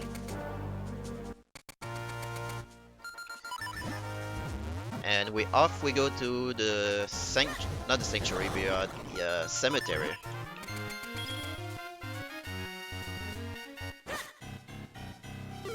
This little dungeon that we're gonna do.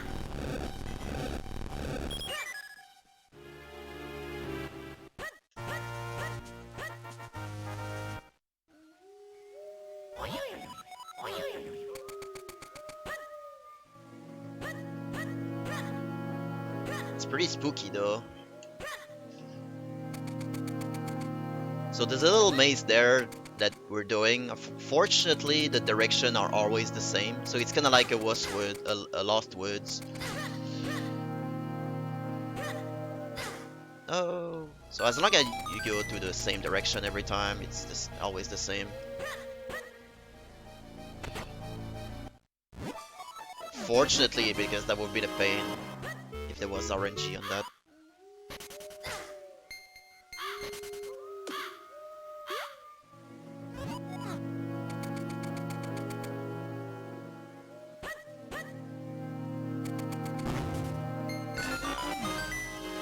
Basically, the crow stole our key, and he was like standing in front of the tree, and you just need to bonk into the tree to make the key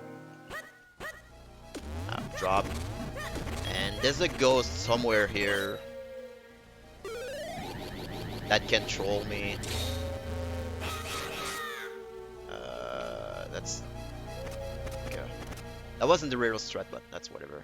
Like there's a ghost that patrolling here that can troll you, but fortunately he didn't show up.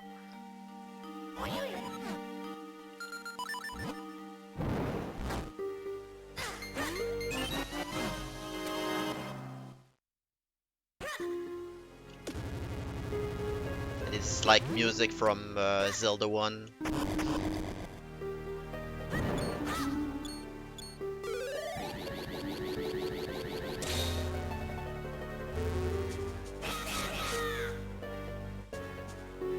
And if you pay attention to that sound effect right here, like it's from Zelda 1.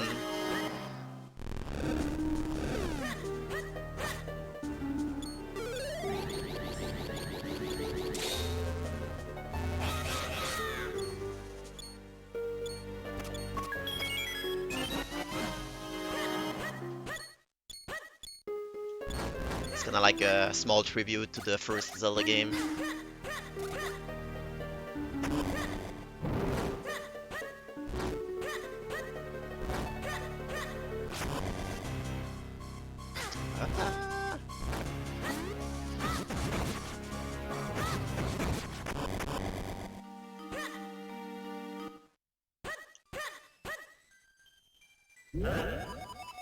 It's kind of nice, a little nice dungeon.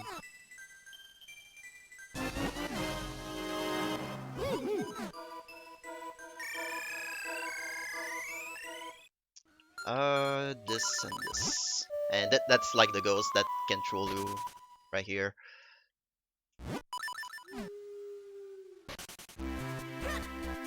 And now that we have a Kinstone, we can actually go into the mountains.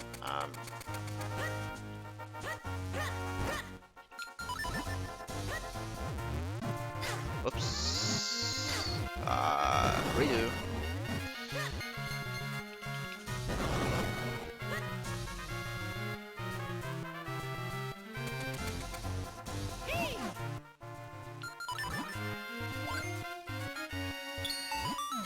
that allows us to unlock this section.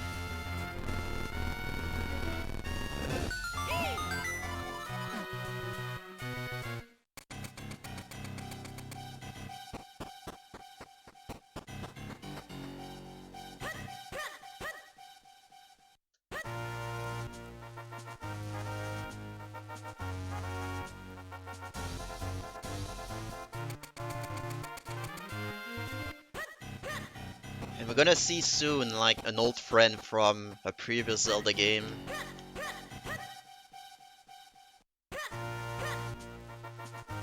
Like this little head right here, that's actually like the Garon from OT. The big Garon. Yeah.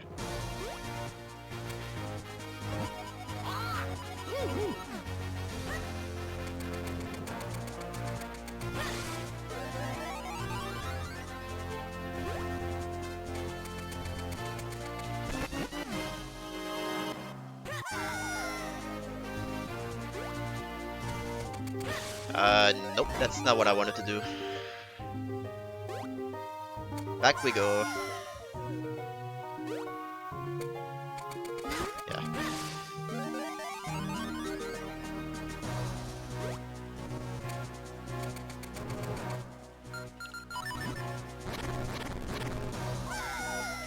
You're actually using the mitts to dig into the clouds.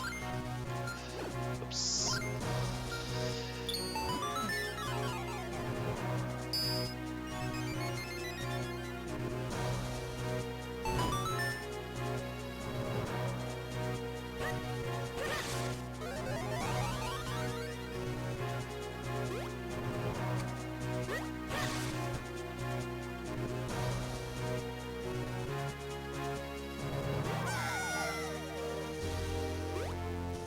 I'm actually gonna use this I'd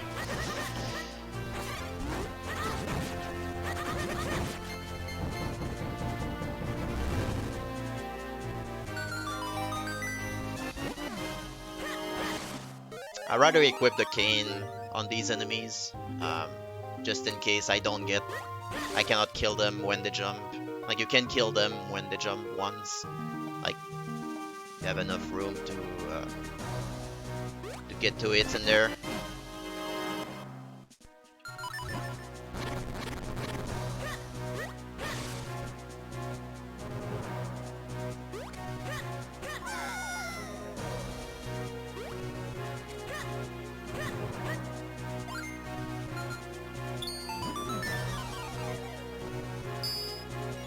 Yeah, Eslo looks funny when get into a tornado.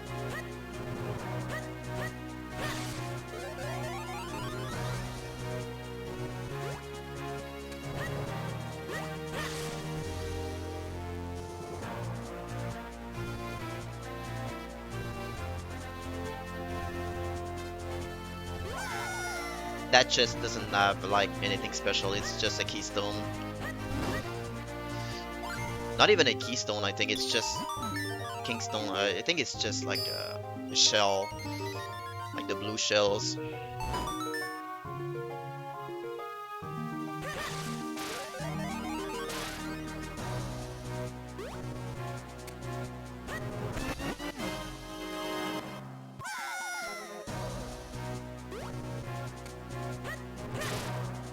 Usually you're supposed to kill. I guess they're Lakitu from Mario, but you can actually roll to them. There we go. I didn't have to switch the game there.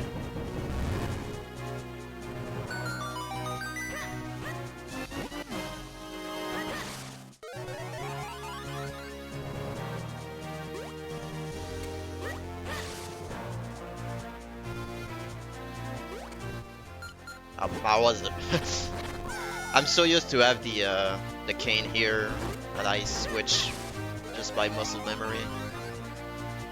Try to menu.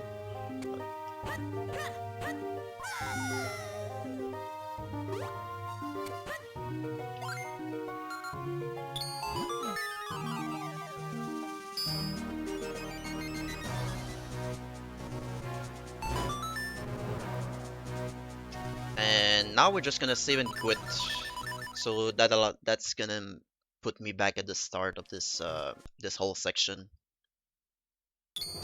Because I have all my stones right now, so I just need to activate the last one.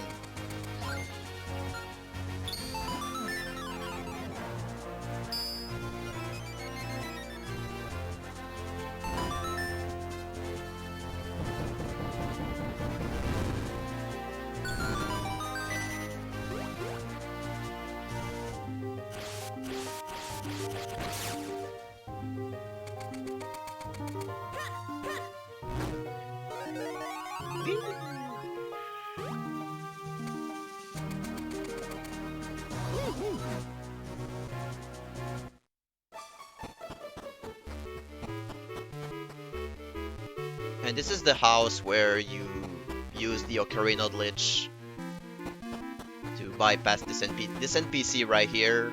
You use the Ocarina Glitch to basically get into the stairs behind, so you can enter the next dungeon.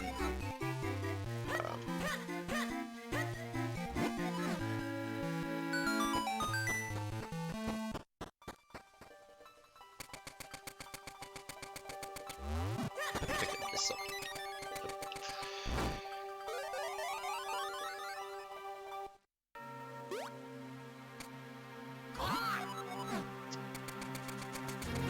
Alright, off we go.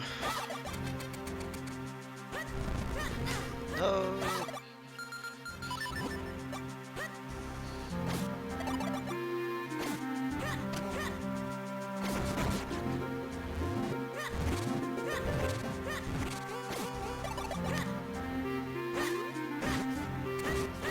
I'm actually gonna try to just kill these because they can be trolly.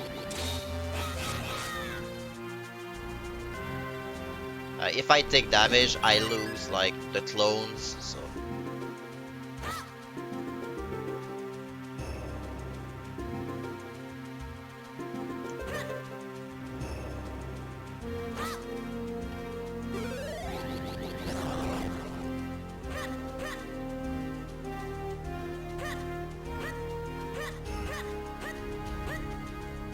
There's a fireball somewhere. Here it is.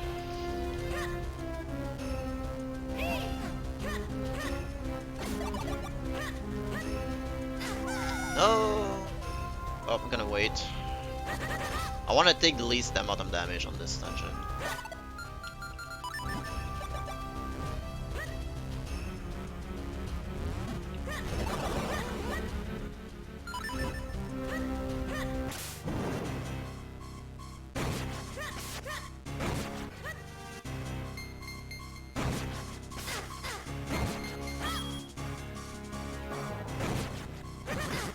No, okay.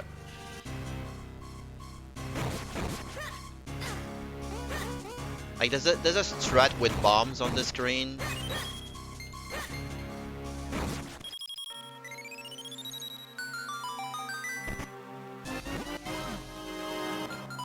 But yeah. And here what I'm gonna do is actually gonna be able to land on the screen transition. Nice.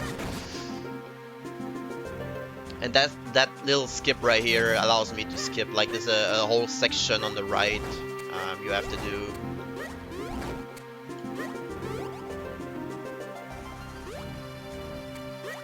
And this is just like I land on the,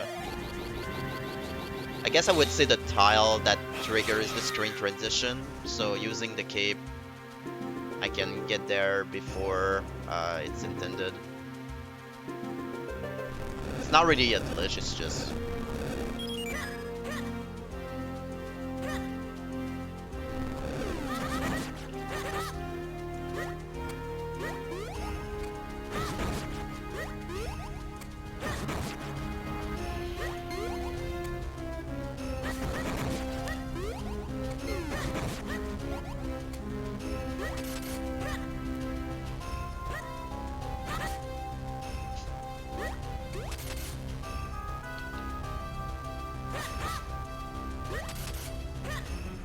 It's just basically you land on the tile that triggers the screen transition, which you already do. Like if you go like all the way.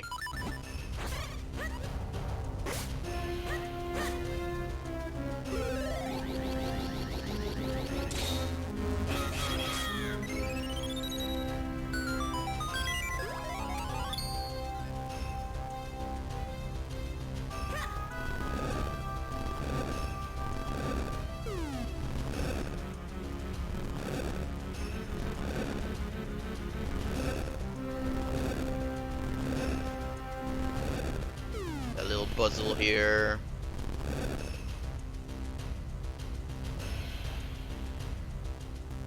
Again, diagonal is faster.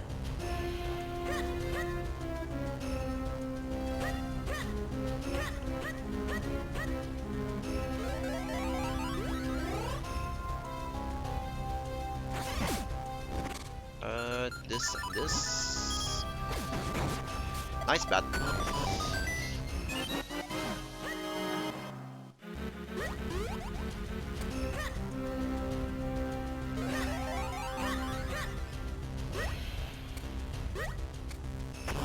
And like right here, like instead of going to the clouds, you can already trigger that.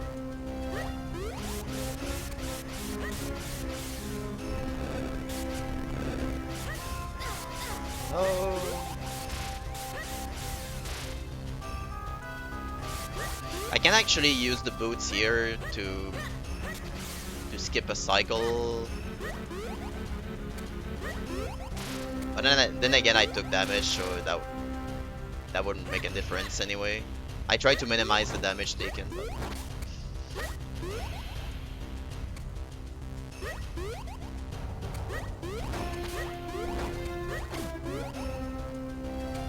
And this is 2.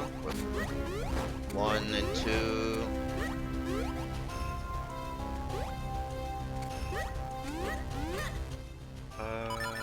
This.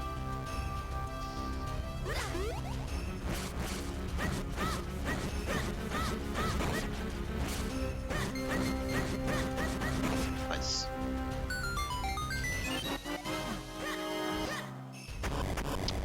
Drops money, but fortunately we don't need money anymore on this route.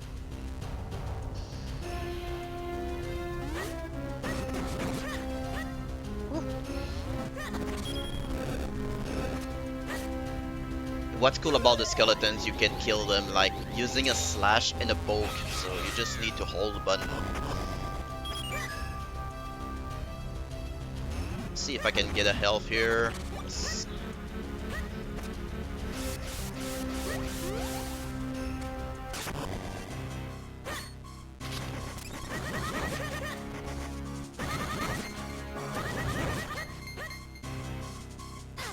Oh, nice. Wasn't intended, but I actually tried to push him off the edge, but using a slash, but I took damage instead. Alright, skeleton, what you got?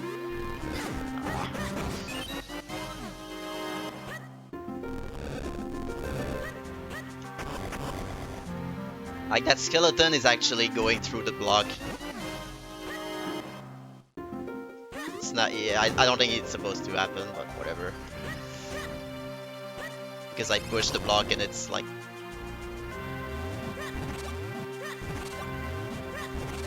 I'm picking up health here. And I'm gonna see like this guy being thrown up as well. There we go. That's how you get rid of dark nuts in this dungeon.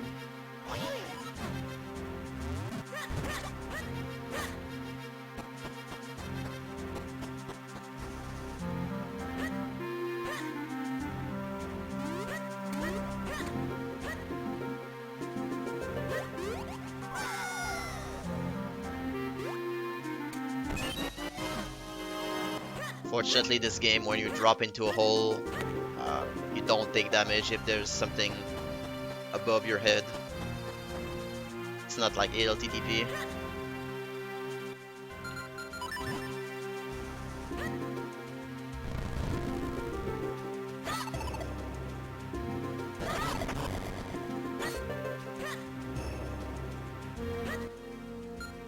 And yeah, I'm using the bomb there. Usually you're supposed to kill the enemies and use the tiles to create clones.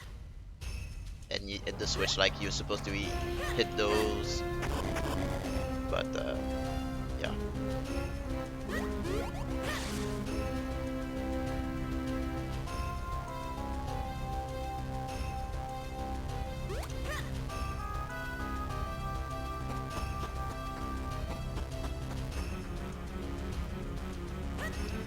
Friendly bat. Alright, don't get grabbed here.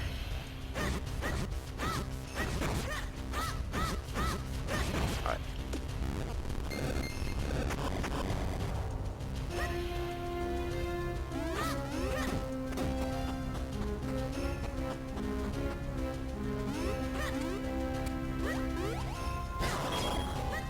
Kinda like a little trick there.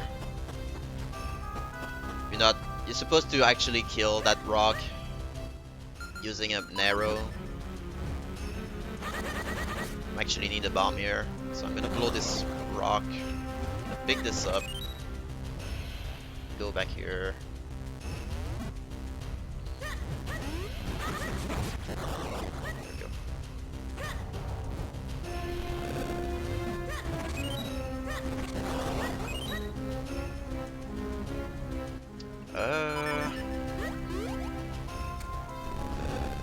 You can skip this whole section. Usually you're supposed to walk like into that maze, and if you touch anything, it's gonna trigger that switch. Like if you trigger that switch, it closes the door. But if you fly over them, doesn't matter.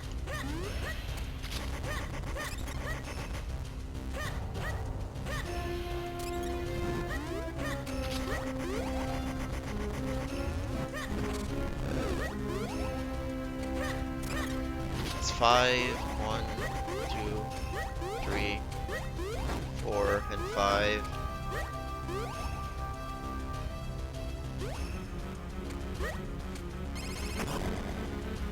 And there's like 4 health you can pick up. There's one here, the other one on the left, and there's 2 on the side here.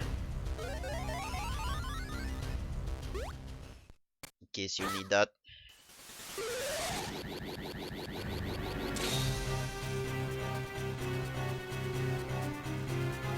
This is probably one of the hardest boss. At least casually, because it's like a lot of mechanics. Come here.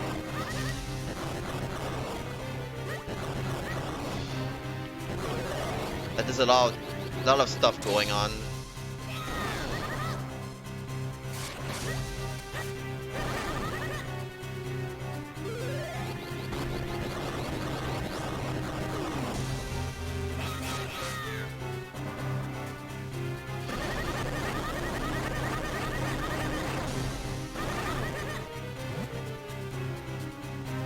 Gonna try to bait the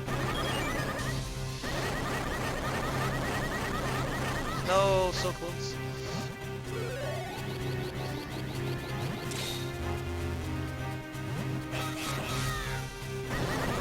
It was one hit away.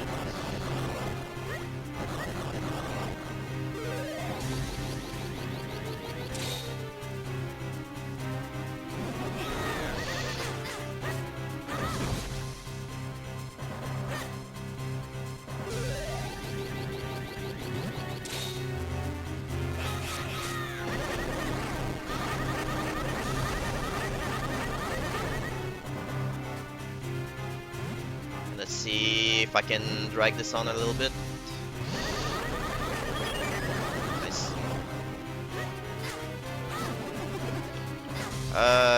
Wait, come here. I have a fairy, so it's not a big deal if I die. Wow.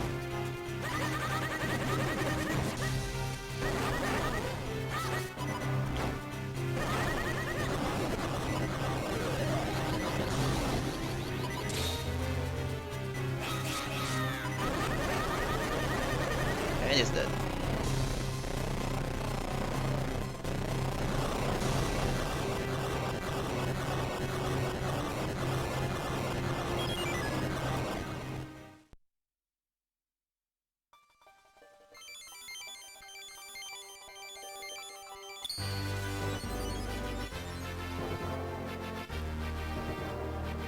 So we got the four elements now. Um, so all we need is to defeat Body, right?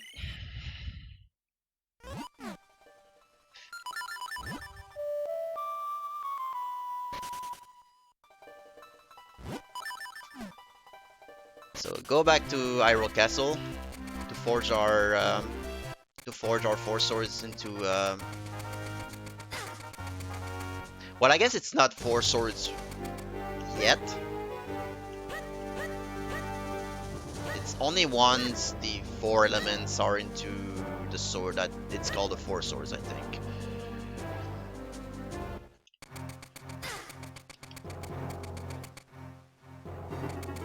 Something like that.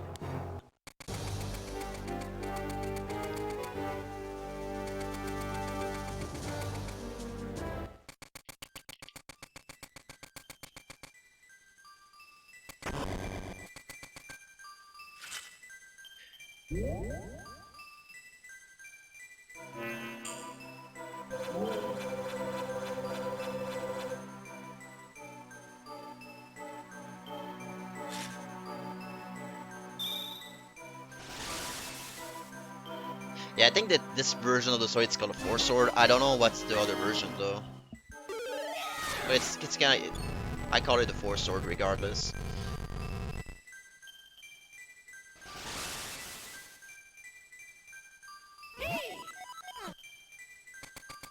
So yeah, we open this, and we have this little cutscene here that explains like some story stuff. This is probably like the only break you can have in this run, because it doesn't require any input. Like, it's kind of like a cutscene. So it's 2 hours in. It's like you only break, really.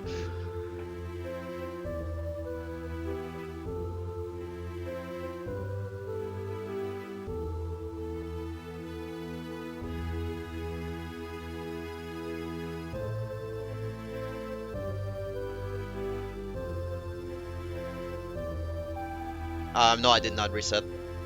Actually, this run went well. This is glitchless, so maybe you're confused by the timer.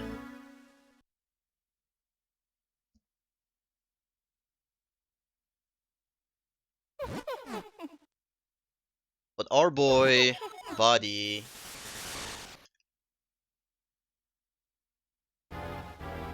decides to corrupt the Hyrule Castle, transforms into a dark Hyrule Castle,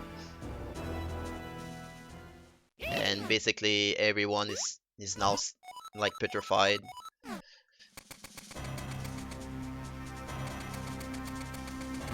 Nice.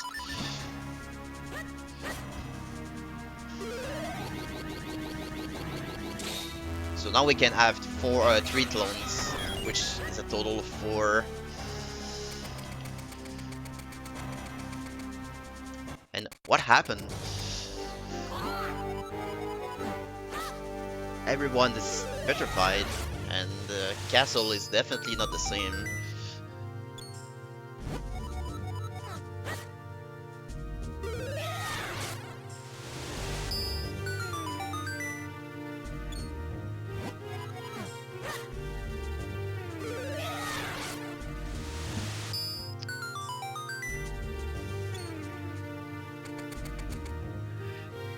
So there's actually a couple of stuff that's down there. Just gonna check up my arrows, they were fine. There's like fairies, bombs, arrows you can pick up. There's a room that we just skipped. See, I was either low on health or didn't have a fairy. I can just go in there. This room is annoying because of the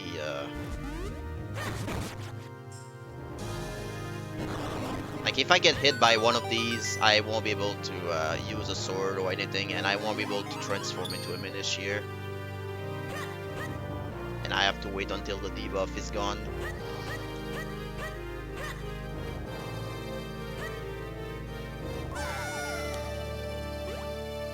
Slashing my sword once so that I have a... Like if I go straight into that, yeah, I'm gonna hit the whatever it's called, but if I slash my sword once, I can just hold the direction and I won't get hit. It's something I found.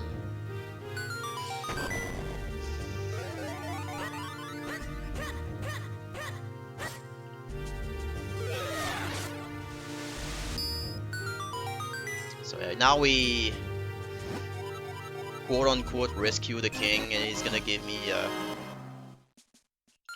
key to proceed. So he's like, alright, so Phil, please save us. Oh, Link.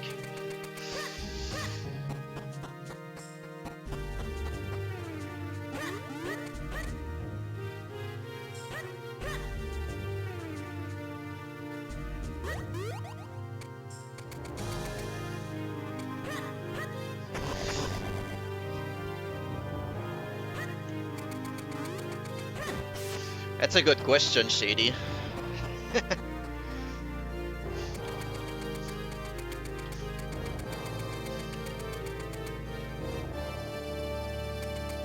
I didn't wait long enough.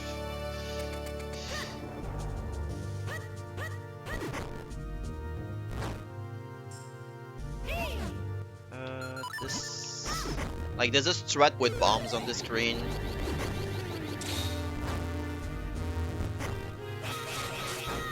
That instead of going through the 3 clones,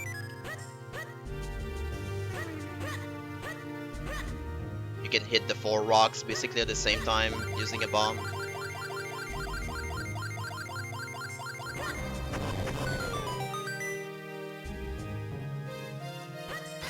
Oh, I'm gonna do something here. So I'm gonna charge my sword, I'm gonna reset the room. And hopefully I can, like, if I good movement, I can skip. There we go.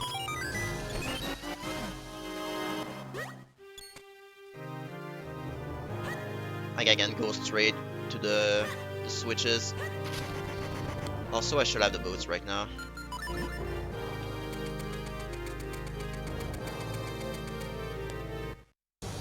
And going outside is because later on I will have to save and quit, and it's gonna put me back at the entrance. So it's kind of like a checkpoint that I just got.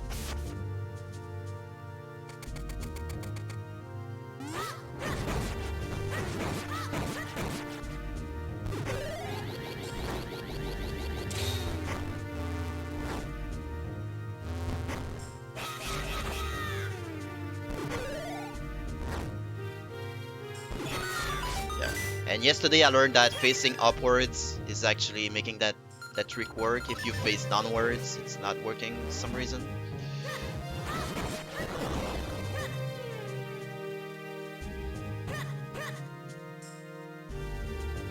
Just need to watch the RNG.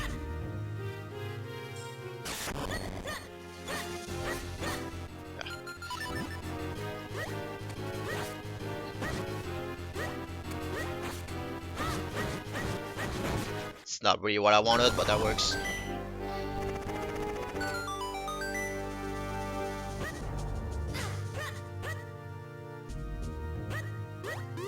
Just gonna do that.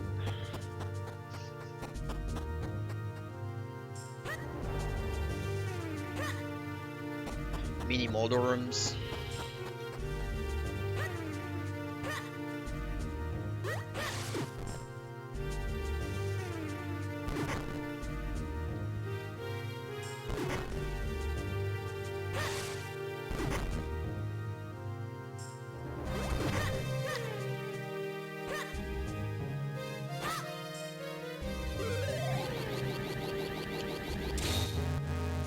Wait a little bit for the ball, fireball.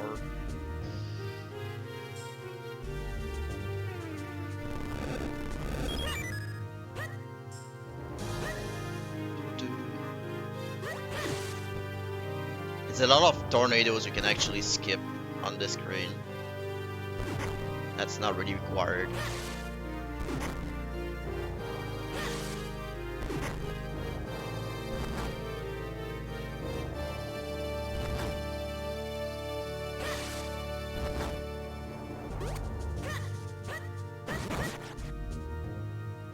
Check the RNG. Not the good item.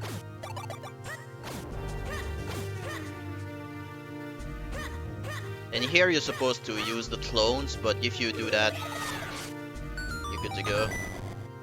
You're already on the good position when you enter that screen.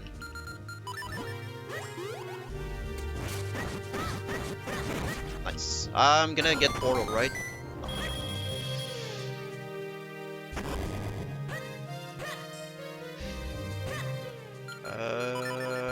I didn't need to switch that off.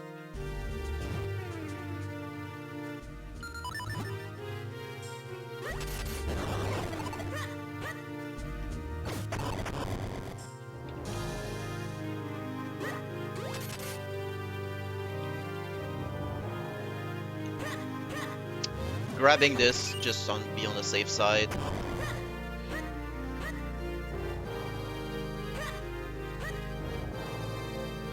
I'm gonna try to get a quick kill here, but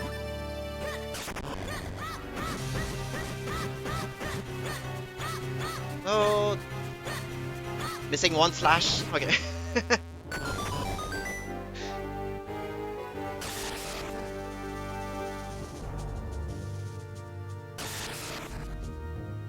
So now we spawn like there's 4 trials that has like 4 keys in there.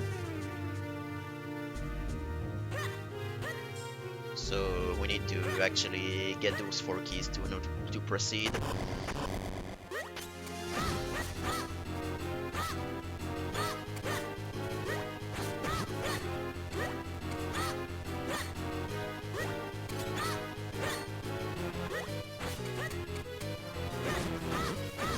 Alright.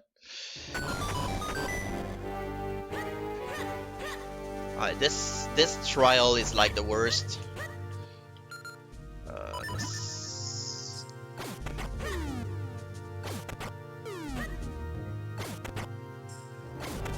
Alright. Fortunately, you can roll through the fire, which is like super helpful.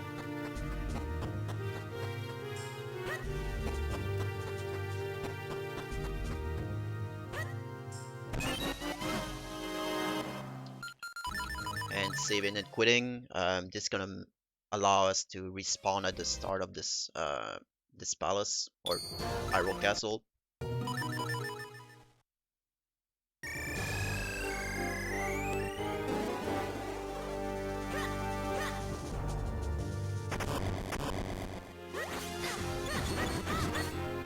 That was weird. Nice.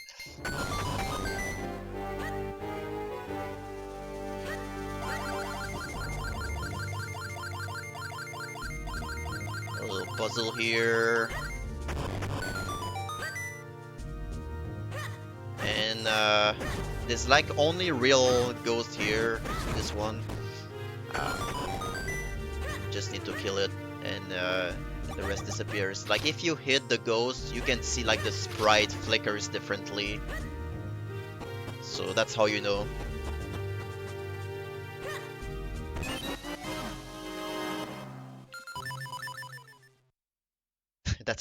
that's an appropriate emote right there.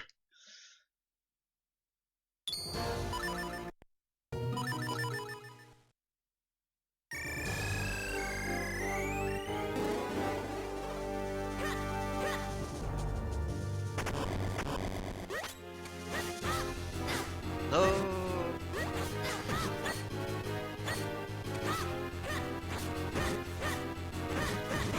There we go. And same thing here. You're supposed to like use the clones to activate the 4 switch, but if you're like directly in the center, you can activate all 4 at the same time. with a spin attack.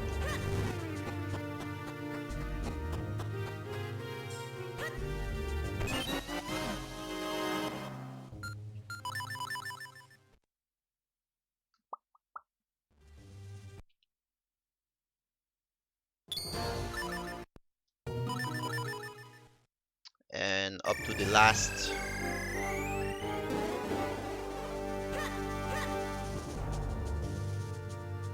trial, I would say. Ow.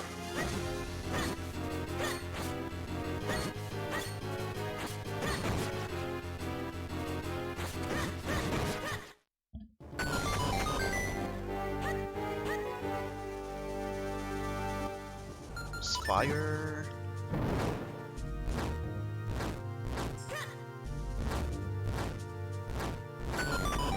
And again, gonna roll through the fire here, so I don't have to wait.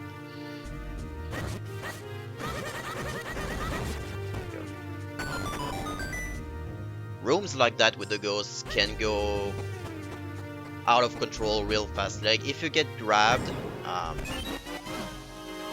you can get comboed like crazy.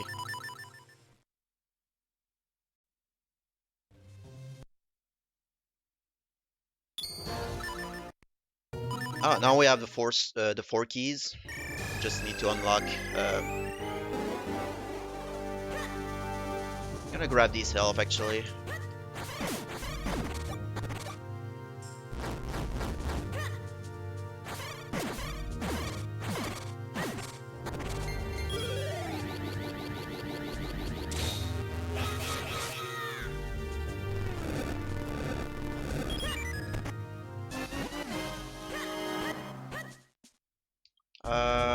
Might as well be safer. Just a couple of these. There we go. Alright. So now we have access to body, the last boss.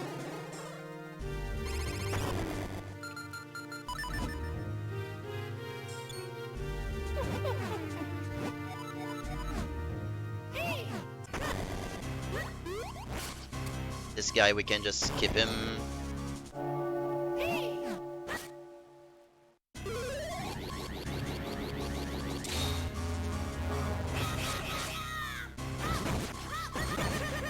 Don't get hit.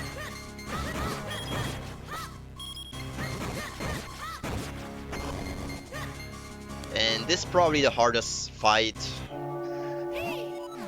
here. 3 dark nuts.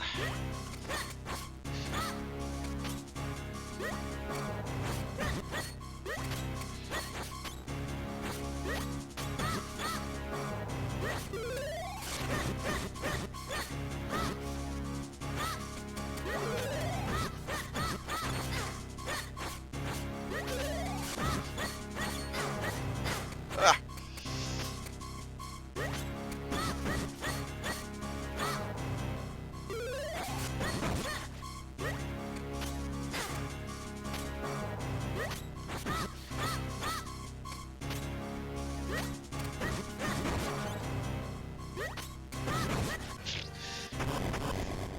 Like the first time I've done this fight, like when learning the speedrun, it was like, yeah, it was interesting. But once you know that how to actually get hits into them, it's not that bad.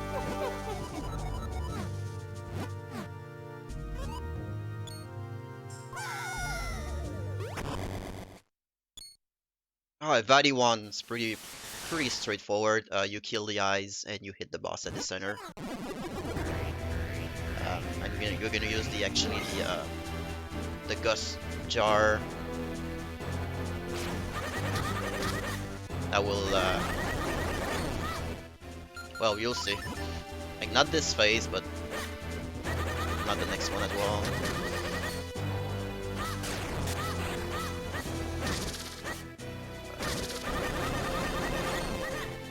I think it's this next one. Yeah.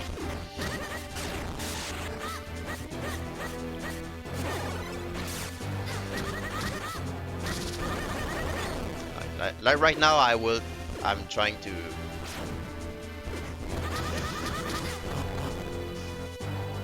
Like if I remove their shells, they're like I can actually kill them. Otherwise, it's a pain to actually kill.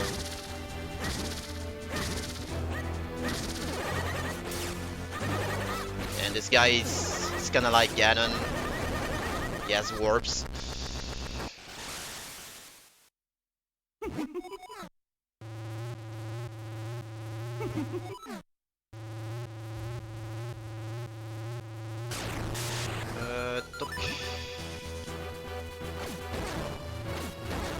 So the first cycle is always gonna be the same. There are 8 eyes, and it's only 4. This way. There's only 4 that's actually vulnerable.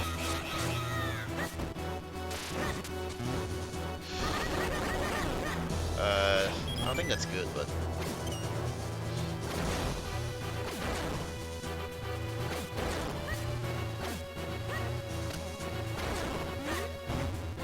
So I'm gonna try to do something. I don't know if it's gonna work though.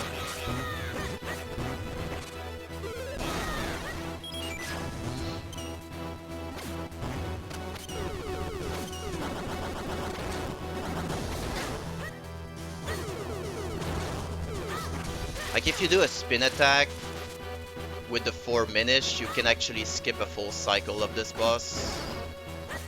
But I'm not sure if I got it because I wasn't correctly positioned on the first cycle, so we'll see. Okay, we got it. So usually there's a 4 cycle, like another phase like that can happen. But if you spin attack with the 3 clones on the second and third phase, second and third cycle, it's not happening.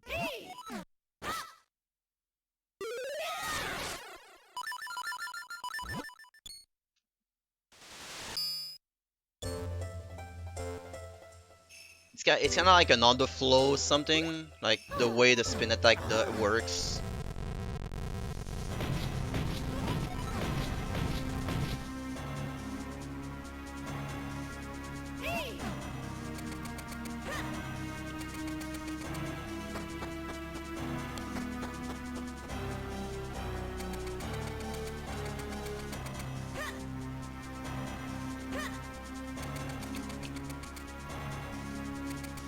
And we're up to the last part of this gauntlet.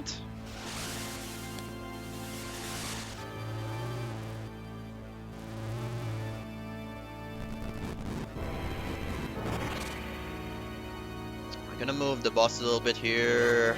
Okay.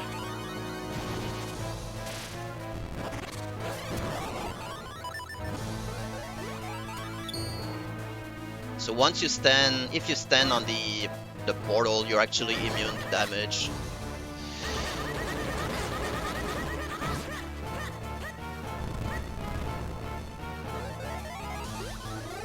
So we're gonna do that again.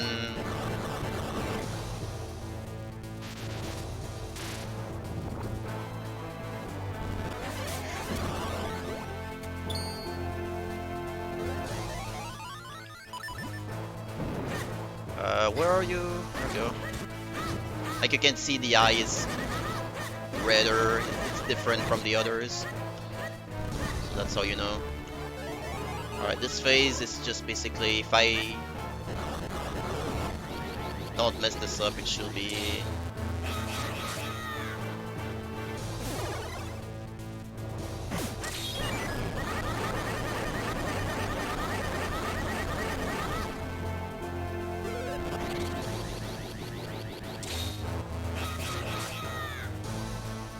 Get closer to him so I can trigger that attack.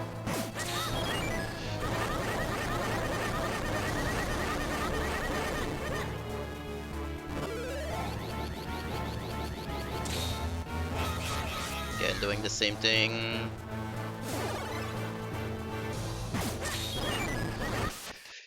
GG.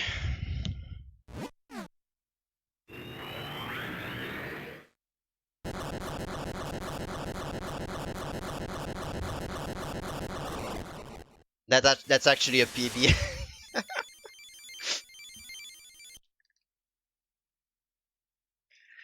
GG, nice run.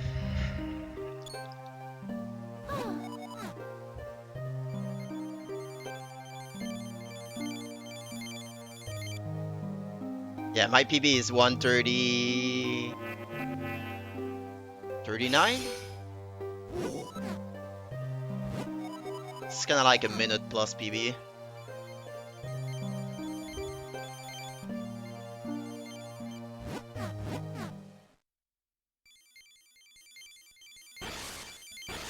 I'm always getting these PBs in marathons. Like, the same thing happened with me for FF6 Glitchless.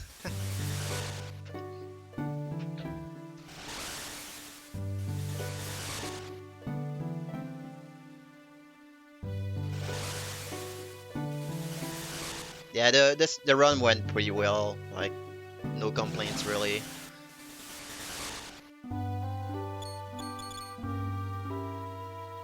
Gotta keep mashing in case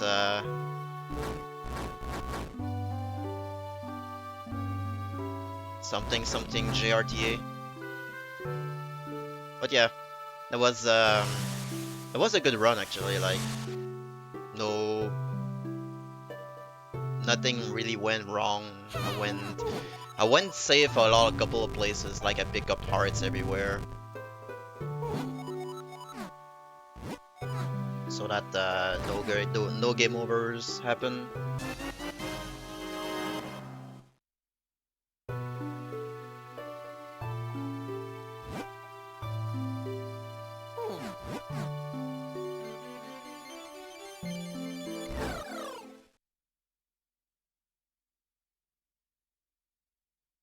And now Ezlo is back into a Minish, going back into I actually don't remember why going back in there, but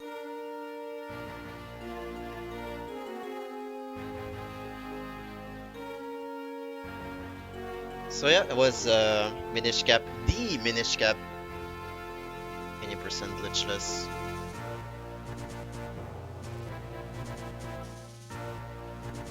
Never forget the D, like, it's the Minish cap.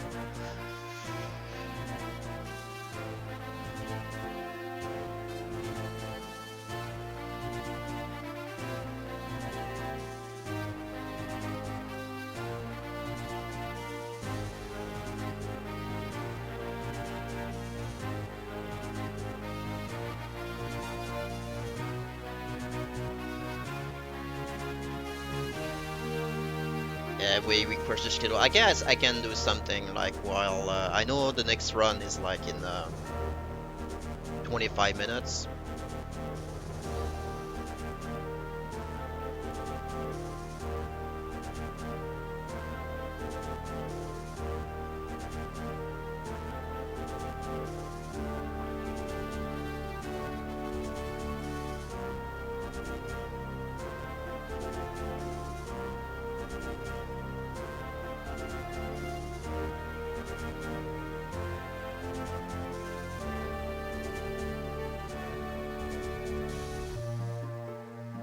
Yeah, I don't know what's up with PB marathons. I guess it's just because I have my mind of the game and I just speak. And I'm not really too stressed out about tricks and I just do it.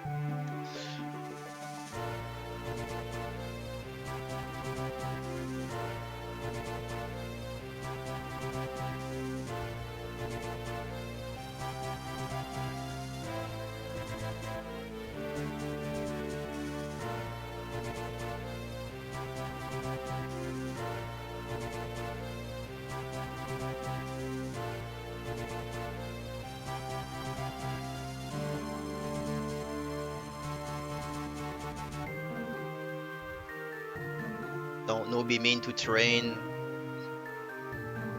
We'll see.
Let's just save this and make this official.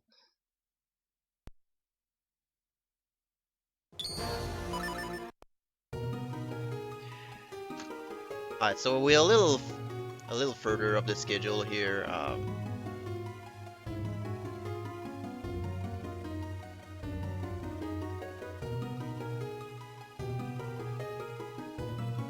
I guess I can just pop like on the Link to the Past on GBA. There's like an extra dungeon. Like I can maybe show off what's the final boss on this, just so we can like kill some time here. Alright, hold on.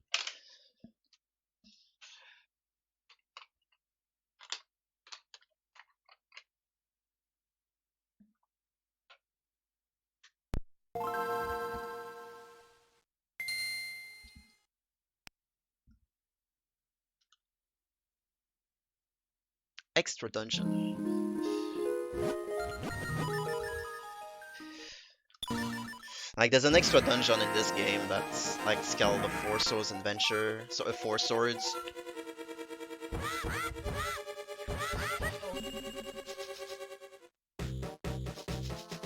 Odd, glorious, ELTTP.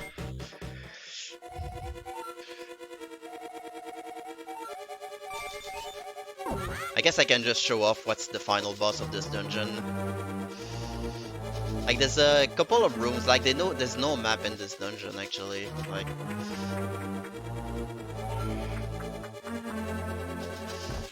it's been a while since I've actually played this. Like it's been a long time, but yeah.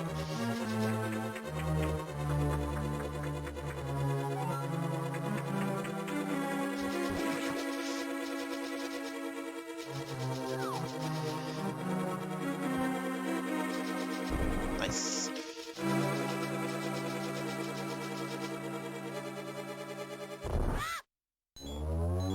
There's like a four-sword boss here. Like there's like 4 links you have to defeat. Each one of them has a unique ability. Do I have a fairy? No, I don't. Nice. Should I pick up a fairy outside? Actually, I'm gonna do that.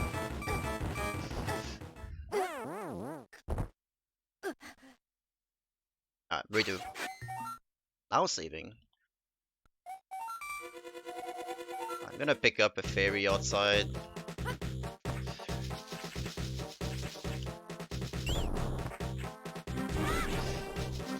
So I don't remember exactly how to unlock this dungeon. I think it's like related to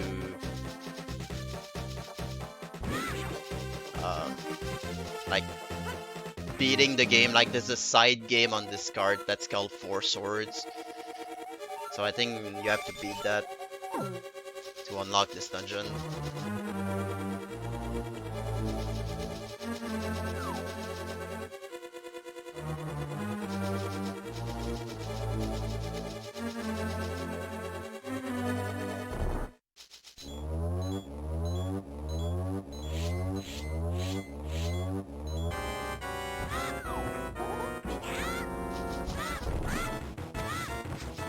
Like this one is dashing.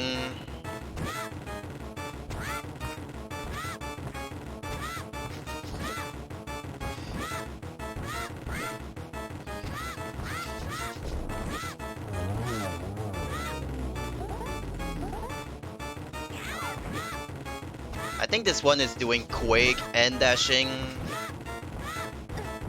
Or he's just slashing. Oh no, he's doing that.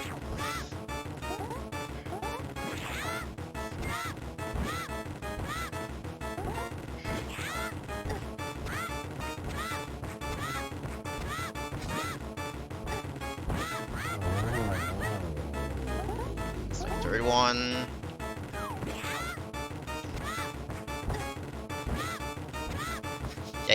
Yeah, like each one of them is doing like what's the previous link is doing.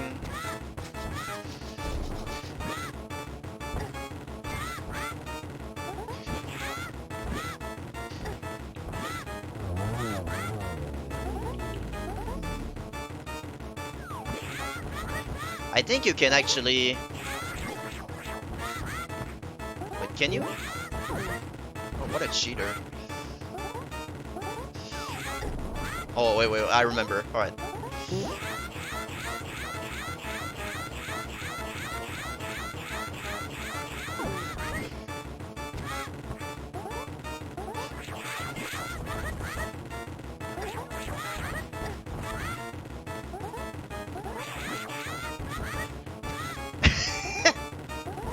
No, I want to do it again.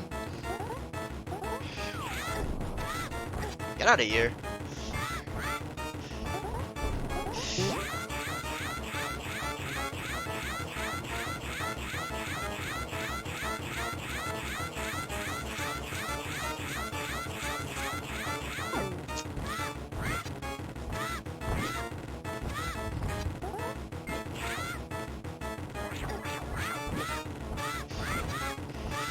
Should be dead now, I think. Oh, I'm dead! Dang, I wanted to show off. Well, the credits are not that special though.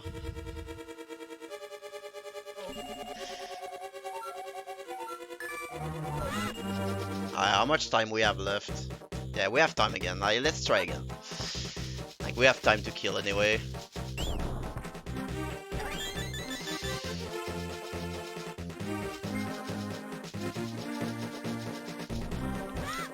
Oh.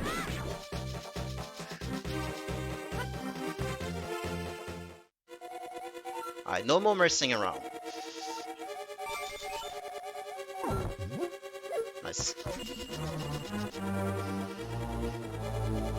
Can I show you the warp sound effect? I can.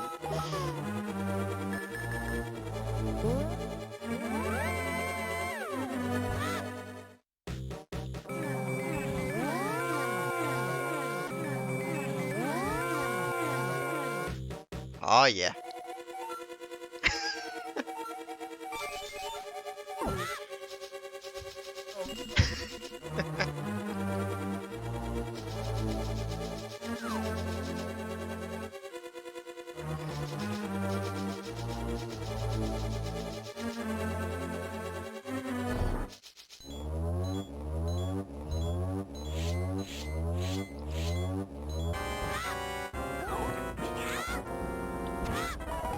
Let's actually switch off item because I don't want to mirror.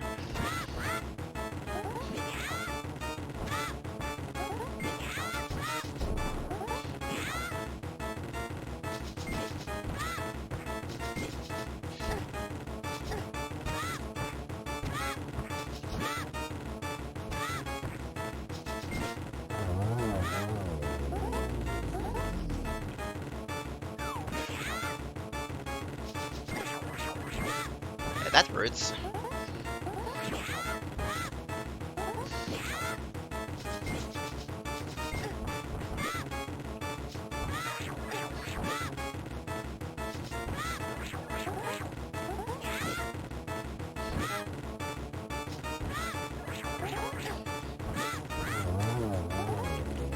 Third one.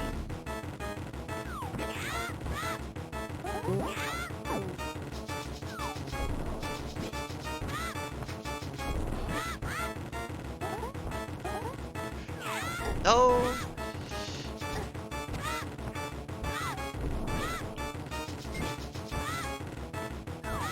No. I'm gonna die again.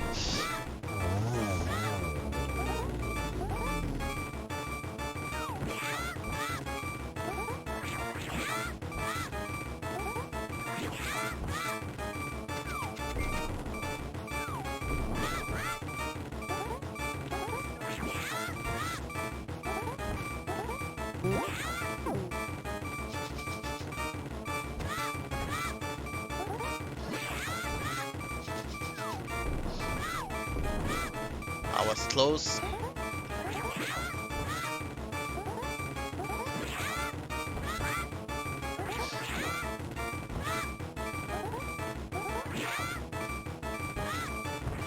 Oh.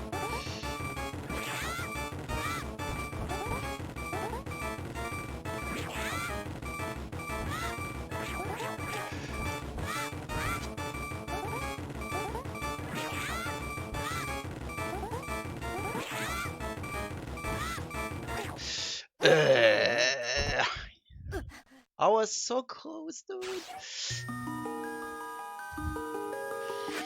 But yeah, the credit is not that special. Like it's just basically the same credits, but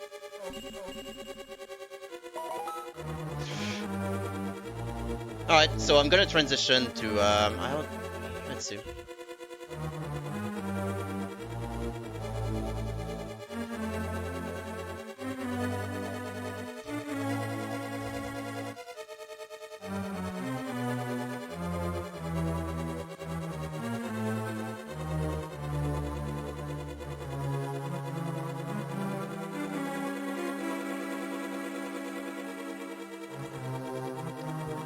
All right, we're gonna transition to a Patty Duck. He's gonna do Super Metroid 80%.